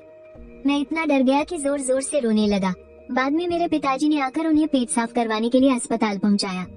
तब जाकर उनकी जान बची। उस दिन के बाद से मैं जब भी चेन हियू को देखता तो डरकर दूर भाग जाता। मुझे डर था कि कहीं मैं उन्हें फिर से नशे में जमीन पर पड़ा हुआ न देख लूं। चेन हियू मुस्कुराए और उन्होंने पुरानी बात नहीं छेड़ी। वो अपनी चप्पलें पहने दवाखाने के दरवाजे तक गए। उन्होंने शटर पर पैर रखा और चाबी से ताला खोला। शटर उठाने के बाद उन्होंने एक प्लास्टिक का स्टूल खींचकर मुझे दिया। बैठो, बोलो, आखिर बात क्या है? मैं बैठने के बाद सीधा मुद्दे पर आ गया। मैंने सीधे सीधे कहा, चेन अंकल, मेरा एक दोस्त है जो बाहरी चोटों के लिए इमरजेंसी और रोजाना देखभाल का सामान खरीदना चाहता है। क्योंकि जरूरत थोड़ी ज्यादा है, इसलिए उसने मुझसे आपको पूछने के लिए कहा कि ऐसी स्थिति में क्या करना चाहिए। कितनी मात्रा में? चेन हियू ने यूं ही पूछ लिया। मैंने तुरंत दुगु यू की दी हुई लिस्ट निकालकर उन्हें दे दी। चेन हियू ने लिस्ट लेकर उसे ध्यान से देखा। उनकी आंखें अचानक चौड़ी हो गई और उनके लहजे में हैरानी साफ झलक रही थी। इतना सारा? वे इसका क्या करने वाले हैं? मैं रूखी हंसी हंसा। मैंने पहले से ही एक बहाना सोच रखा था। एक बड़ी कंपनी है जो आउटडोर ट्रेनिंग की तैयारी कर रही है। सुना है कि ट्रेनिंग बहुत मुश्किल होने वाली है, इसलिए किसी भी अनहोनी से बचने के लिए वे पहले से तैयारी करना चाहते हैं। मुझे इन सब चीजों की समझ नहीं है। बस पैसे दो और सामान लो वाला मामला है, कोई झंझट नहीं। तो इसका मतलब जो बड़ा सौदा तुमने पहले किया था वो भी इसी कंपनी ने किया था? चेन हियू को सब समझ आ गया। हाँ हाँ हाँ, वही लोग थे। मैंने जल्दी से सिर हिलाया। चेन हियू थोड़ी देर के लिए हिचकिचाए। उनका लहजा नर्म हो गया और वे कुछ समझाने की कोशिश करने लगे। तुम्हें ठीक से पूछ लेना चाहिए कि यह कंपनी आखिर करती क्या है। ऐसा न हो कि यह कोई गैर कानूनी संगठन निकले। उस वक्त अगर कोई गड़बड़ हुई तो तुम भी उसमें फंस जाओगे। मुझे पता है कि तुम्हारे माता पिता के जाने के बाद तुम्हारी जिंदगी आसान नहीं रही है। अगर तुम्हें सच में पैसों की तंगी है, चेन अंकल के पास 1 लाख से ज्यादा है, तुम पहले ये लेकर इस्तेमाल कर लो। चेन अंकल से शर्माओ मत। ये कहकर चेन हेयू ने अपना फोन निकाला और सच में मुझे पैसे ट्रांसफर करने लगे। मैंने जल्दी से हाथ बढ़ाकर उन्हें रोका। डोंग अंकल, मैं जानता हूँ कि आप मेरी चिंता करते हैं, आपका बहुत बहुत शुक्रिया, लेकिन मुझे पैसों की जरूरत नहीं है, मैं खुद कमा सकता हूँ। जिन्हें ये सामान चाहिए वे कंपनी में खरीदारी के इंचार्ज हैं। उनकी कंपनी में लगभग 10,000 लोग एक एक्टिविटी कर रहे हैं। वैसे तो वे खुद भी किसी दवा कंपनी से संपर्क कर सकते थे, लेकिन मेरे साथ उनके अच्छे रिश्ते हैं। वे चाहते थे कि मैं भी थोड़ा मुनाफा कमा लूं, इसीलिए उन्होंने ये काम मुझे सौंपा है। काफी समझाने बुझाने के बाद आखिरकार मैंने चेन हेयू को अपना फोन रखने के लिए मना लिया। चेन हेयू ने लिस्ट को एक बार फिर देखा और पाया कि उस पर सूजन और इन्फेक्शन रोकने वाली और चोट लगने पर काम आने वाली आम चीजें थी। अगर सच में 10,000 लोग हैं, तो इतनी मांग होना कोई अजीब बात नहीं है। उन्होंने कुछ देर सोचा और फिर सिर हिला दिया। तुम्हारी लिस्ट में जो ये चीजें हैं, मैं तुम्हारे लिए उनका स्टॉक मंगवा सकता हूँ। सबसे जल्दी भी 3 दिन लगेंगे, देखो चलेगा? चलेगा, बहुत बहुत शुक्रिया चेन अंकल। मैंने तुरंत सिर हिलाया, मेरे चेहरे पर खुशी की मुस्कान थी। चेन हेयू ने एक आह भरी, उनकी आवाज में थोड़ी लाचारी थी। अगर कोई और खरीदने आता तो मैं बिना कुछ सोचे समझे बेच देता, लेकिन तुम अलग हो, मुझे तुम्हारी चिंता करनी पड़ती है। मैं मन ही मन जानता था कि उनके अलग कहने का क्या मतलब है। वे मुझे अपने सगे भतीजे की तरह मानते थे और सच में मेरा भला चाहते थे। मैंने शुक्रगुजार नजरों से चेन हेयू की तरफ देखकर मुस्कुराया। शुक्रिया चेन अंकल, मेहनत का काम है ये, लड़के मुझसे कैसी शर्म। चेन हेयू ने नाराजगी से मुझे घूर कर देखा। फिर उन्होंने इसमें मौजूद खतरों के बारे में बताया। अगर सामान महंगा खरीद लिया तो कोई बात नहीं, अगर गलती से खराब क्वालिटी का सामान खरीद लिया और कुछ हो गया तो हो सकता है तुम भी इसमें फंस जाओ। उस वक्त रोने से भी कोई फायदा नहीं होगा। जी जी जी चेन अंकल, आप जो कह रहे हैं बिल्कुल सही है, मैं आगे से जरूर ज्यादा ध्यान रखूंगा। मैंने जल्दी जल्दी सिर हिलाया। मेरा रवैया बहुत ईमानदाराना था। जब चेन हेयू की डांट खत्म हुई तब मैंने मुस्कुराते हुए पूछा, चेन अंकल, तो सबसे पहला बैच आप मुझे कब तक दे सकते हैं? मुझे वहाँ जल्दी चाहिए। चेन हेयू ने मुझे फिर घूर कर देखा, लेकिन फिर भी वे उठे। मैं अभी जाकर देखता हूँ कि गोदाम में कितना स्टॉक बचा है, पहले तुम्हारे लिए एक बैच तैयार कर देता हूँ। ये कहकर चेन हेयू अंदर के कमरे में गए और थोड़ी ही देर में 3 बक्से लाकर मेरे सामने रख दिए। अभी का सारा स्टॉक यही है, तुम इसे पहले ले जाओ, बाकी का सामान 3 दिन बाद तुम्हारी छोटी दुकान पर पहुंचा दूंगा। ठीक है, बहुत बहुत शुक्रिया चेन अंकल, मैं पहले आपको पैसे दे देता हूँ। इतनी जल्दी क्या है, जब मैं नया माल ले आऊंगा तब एक साथ हिसाब कर लेंगे, इन कुछ दिनों से कोई फर्क नहीं पड़ेगा। चेन हेयू ने हाथ हिलाकर मना किया। ठीक है, जैसा चेन अंकल कहे, तो फिर मैं अब चलता हूँ, ठीक है? ये कहकर मैं बक्से उठाकर जाने की तैयारी करने लगा। चेन हेयू ने जल्दी से मुझे रोका। तुम ऐसे उठाओगे तो तुम्हें रास्ता भी नहीं दिखेगा, मैं अपनी बाइक से तुम्हें पहुंचा देता हूँ। शुक्रिया चेन अंकल, मैंने भी मना नहीं किया और चुपचाप चेन हेयू को सामान इलेक्ट्रिक बाइक पर रखते हुए देखता रहा। फिर मैं इलेक्ट्रिक बाइक पर बैठकर उसके साथ दुकान पर वापस आ गया और 3 बक्से सामान के गोदाम में रख दिए। चेन हेयू को अलविदा कहने के बाद मैं बिना रुके शराब की दुकान पर चिनबो को ढूंढने चला गया। चिनबो ने कल ही मुझे 300 जिन तेज शराब बेची थी। आज मुझे फिर से देखकर उसका चेहरा तुरंत खिल उठा। अरे ये चेन लड़के, फिर से शराब खरीदने आए हो? मैंने भी मुस्कुराकर सिर हिलाया। हाँ चेन अंकल, मेरे दोस्त ने कहा कि आपकी शराब बहुत अच्छी है, उसने मुझे उसके लिए और खरीदने को कहा है। इस बार 2000 जिन चाहिए। 10,000 लोगों की टीम है, हिसाब लगाया जाए तो हर व्यक्ति के लिए 2 लियांग काफी होगी। चिनबो को लगा कि उसने गलत सुना है और उसने अनजाने में फिर से पूछ लिया, 2000 जिन? हाँ 2000 जिन, मैंने सिर हिलाते हुए कहा। थोड़ी तेज चाहिए, अगर नशा कम हुआ तो ज्यादा पीने पर भी मजा नहीं आता, इससे अच्छा है कि नशा थोड़ा ज्यादा हो। हर किसी के लिए 2 लियांग बिल्कुल सही रहेगा और कोई गड़बड़ भी नहीं होगी। ये सुनकर चिनबो का चेहरा उत्साह से लाल हो गया। वो तुरंत मुड़ा और शराब की एक बोतल ले आया। ये 56 डिग्री की है, चक्कर देखो, तुम्हें पसंद आती है या नहीं? मैंने नफरत भरे भाव से तुरंत अपना हाथ हिलाया। नहीं नहीं, मुझे शराब में कोई दिलचस्पी नहीं है, ये चीज मुंह से लेकर पेट तक जला देती है, बिल्कुल भी अच्छी नहीं लगती। चिनबो ने भी जोर नहीं दिया और मुस्कुराते हुए कहा, ठीक है फिर पिछली बार वाला ही दाम लगेगा, 10 युआन प्रति जिन। मैं तुम्हारे लिए इसे प्लास्टिक के ड्रमों में पैक करवा कर भिजवा दूंगा। ठीक है, शुक्रिया चिन अंकल। उसे धन्यवाद देने के बाद मैं मुड़कर दुकान पर वापस चला गया। मैंने पहले ही इंस्टेंट नूडल्स ऑर्डर करने के लिए फोन कर दिया था। मुझे वापस जाकर डिलीवरी का इंतजार करना था। मैंने सुपरमार्केट का दरवाजा खोला। मैंने एक आराम कुर्सी बाहर निकाली, उसे दरवाजे पर रखा और फिर से अपना फोन चलाने लगा। आज आसमान में बादल छाए हुए थे। दरवाजे पर हवा लग रही थी जिससे ठंडक महसूस हो रही थी। ज्यादा गर्मी नहीं थी। मैंने अपना फोन निकाला और वीडियो देखने लगा, लेकिन देखते देखते मुझे कुछ अजीब लगा। मुझे जो वीडियो दिखाए जा रहे थे उनमें से ज्यादातर प्राचीन कलाकृतियों के थे, जैसे चांदी के सिक्के और गहने वगैरह। मैं सोचे बिना नहीं रह सका। प्राचीन चांदी के सिक्कों के कई टुकड़े जिनका आकार अलग अलग है, सतह पर प्राकृतिक ऑक्सीकरण की परत और नीचे एक पुराने बैंक की मुहर है। शायद इसलिए क्योंकि मैंने पहले इंटरनेट पर चांदी के सिक्कों के बारे में खोजा था। बिग डेटा ने मेरी पसंद को पकड़ लिया था, इसीलिए यह मुझे लगातार इससे जुड़ी चीजें दिखा रहा है। एक तरह से यह मुझे समझता तो है। इस बीच मैंने सिगरेट के कुछ पैकेट और पानी की बोतलें बेची। मैं बड़े चाव से प्राचीन कलाकृतियों के दाम देख रहा था। अचानक मुझे एक लड़की की हैरान और खुश आवाज सुनाई दी, हैंडसम, तुम भी यहाँ हो? मैंने सिर उठाया तो हैरान रह गया। मेरे सामने सोने के फ्रेम वाला चश्मा पहने एक लंबी खूबसूरत लड़की खड़ी थी। वो ऊपर से मुझे देख रही थी और उसका चेहरा खुशी से भरा हुआ था। ध्यान से देखने पर पता चला कि यह तो वही बॉस स्वे शियांग थी जिसने मुझसे सोने की सिलियां खरीदी थी। मैं थोड़ा हैरान हुआ। क्या तुम यहीं आसपास रहती हो? मैंने तुम्हें पहले कभी नहीं देखा।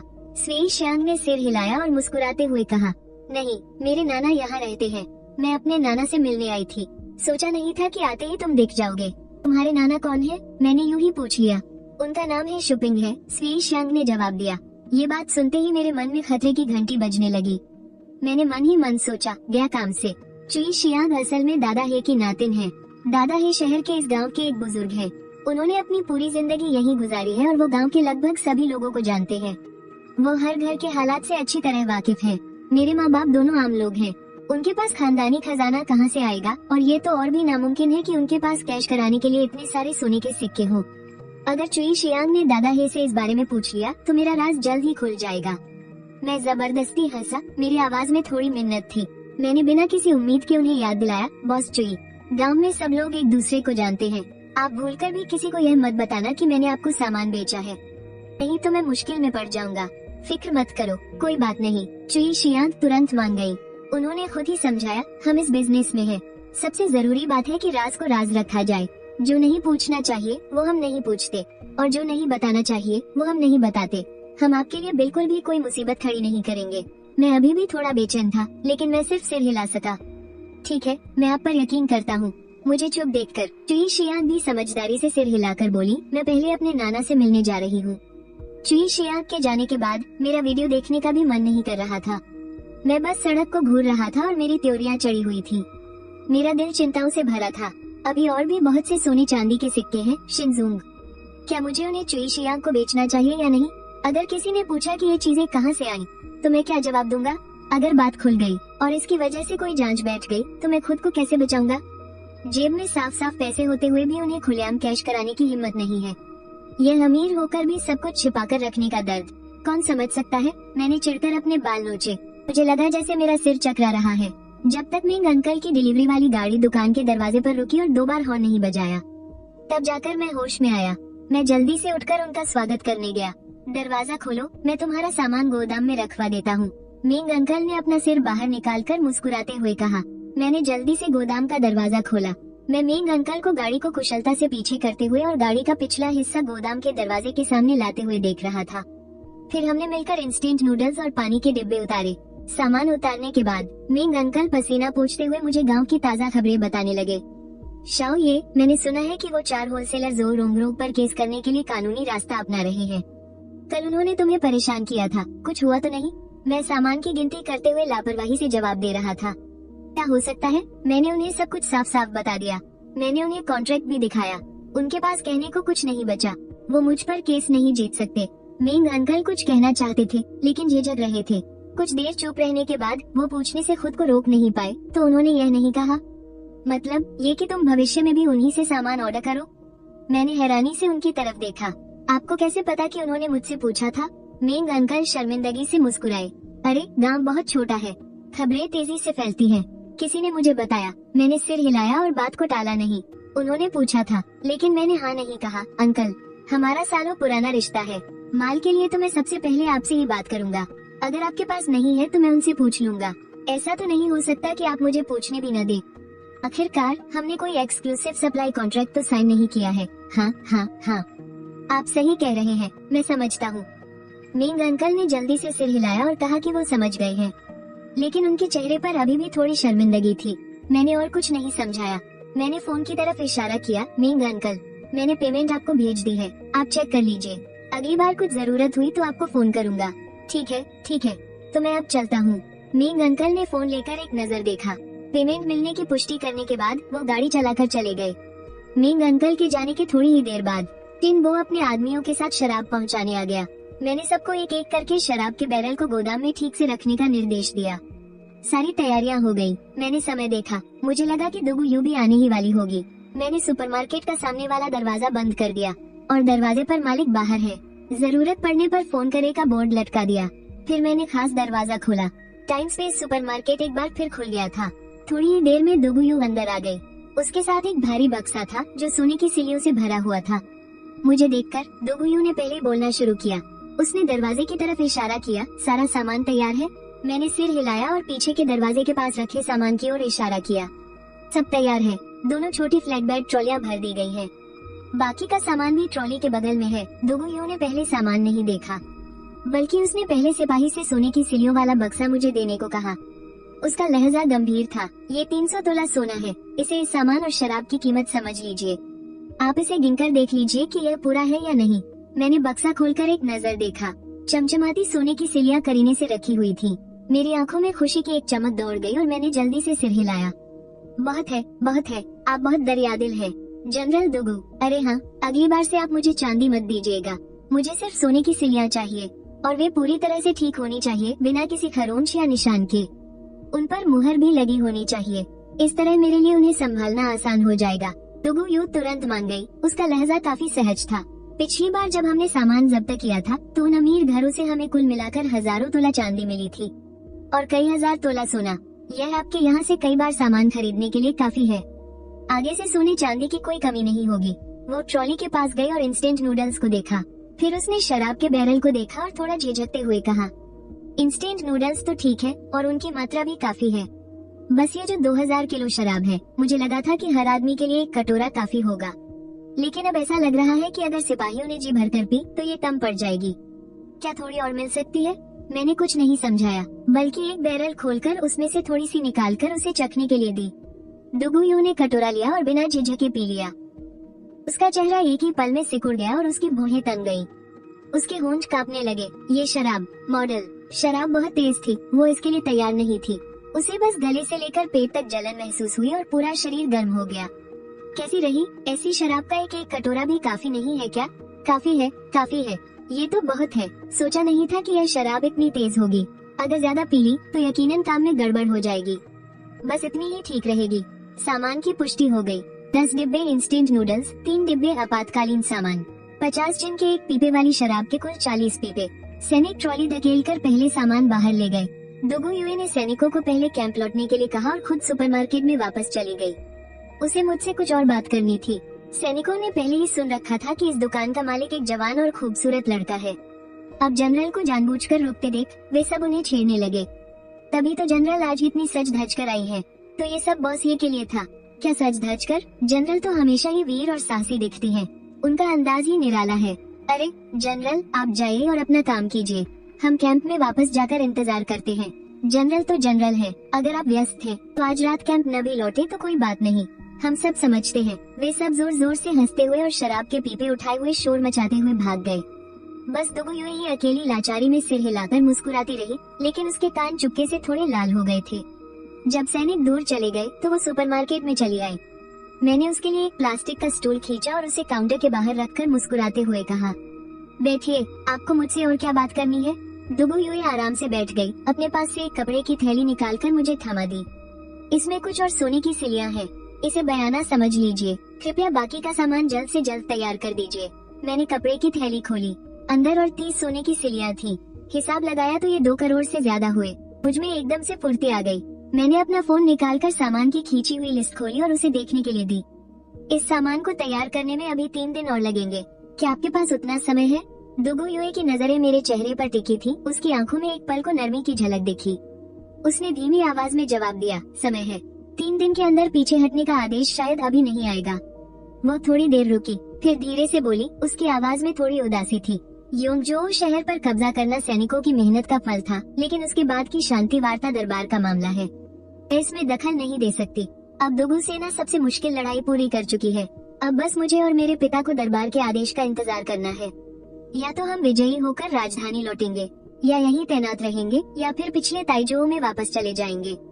दुगु युए की आंखों में चिंता की एक लकीर दौड़ गई। महाराज बहुत शक्की हैं। मुझे लगता है कि वो मुझे और मेरे पिता को एक साथ सैन्य शिविर में रखने की हिम्मत नहीं करेंगे। ज्यादातर संभावना है कि हमारा तबादला कर दिया जाएगा। ये सुनकर मुझे अचानक थोड़ा दुख हुआ। बेशक इस सामान की अभी तुरंत जरूरत नहीं है, बल्कि यह भविष्य की तैयारी के लिए है। अगर बाद में मेरा तबादला हो गया तो शायद मैं तुम्हारी दुकान पर दोबारा नहीं आ पाऊंगी। इसलिए सेना में डॉक्टर शेन ने सलाह दी कि जब तक हम यहाँ हैं तब तक और सामान जमा कर ले, ताकि भविष्य में खरीदने की जगह न होने पर दिक्कत न हो। उसकी बात सुनकर मैं एक पल के लिए सन रह गया।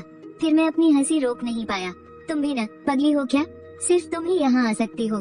तुम चाहे कहीं भी रहो, तुम्हें ये जगह मिल जाएगी। दुगु युए ने अचानक सिर उठाया। उसकी आंखें हैरानी से भरी हुई थी। क्या ये सच है? मैंने मुस्कुराते हुए समझाया। बेशक ये सच है। तुम्हें बस अपने मन में चुपचाप बोलना है। स्पेस टाइम सुपरमार्केट, और फिर अपनी उत्तर दिशा में 50 कदम चलना, फिर पूर्व की ओर 20 कदम चलना और तुम्हें सुपरमार्केट का दरवाजा दिख जाएगा। ये सुपरमार्केट का नियम है। मुझे लगा कि तुम्हें पता होगा। मैंने मन ही मन राहत की सांस ली। अच्छा हुआ मैंने उसे बता दिया। दुगु युए मेरी बहुत बड़ी ग्राहक है। अगर वो चली जाती और वापस नहीं आती तो मुझे बहुत बड़ी आमदनी का नुकसान हो जाता। ये तो मेरे अमीर बनने का अचूक हथियार है। इसे मैं बिल्कुल नहीं खो सकता। दुगु युए मुझे हैरानी से घूर रही थी। उसके चेहरे पर यकीन न कर पाने का भाव था।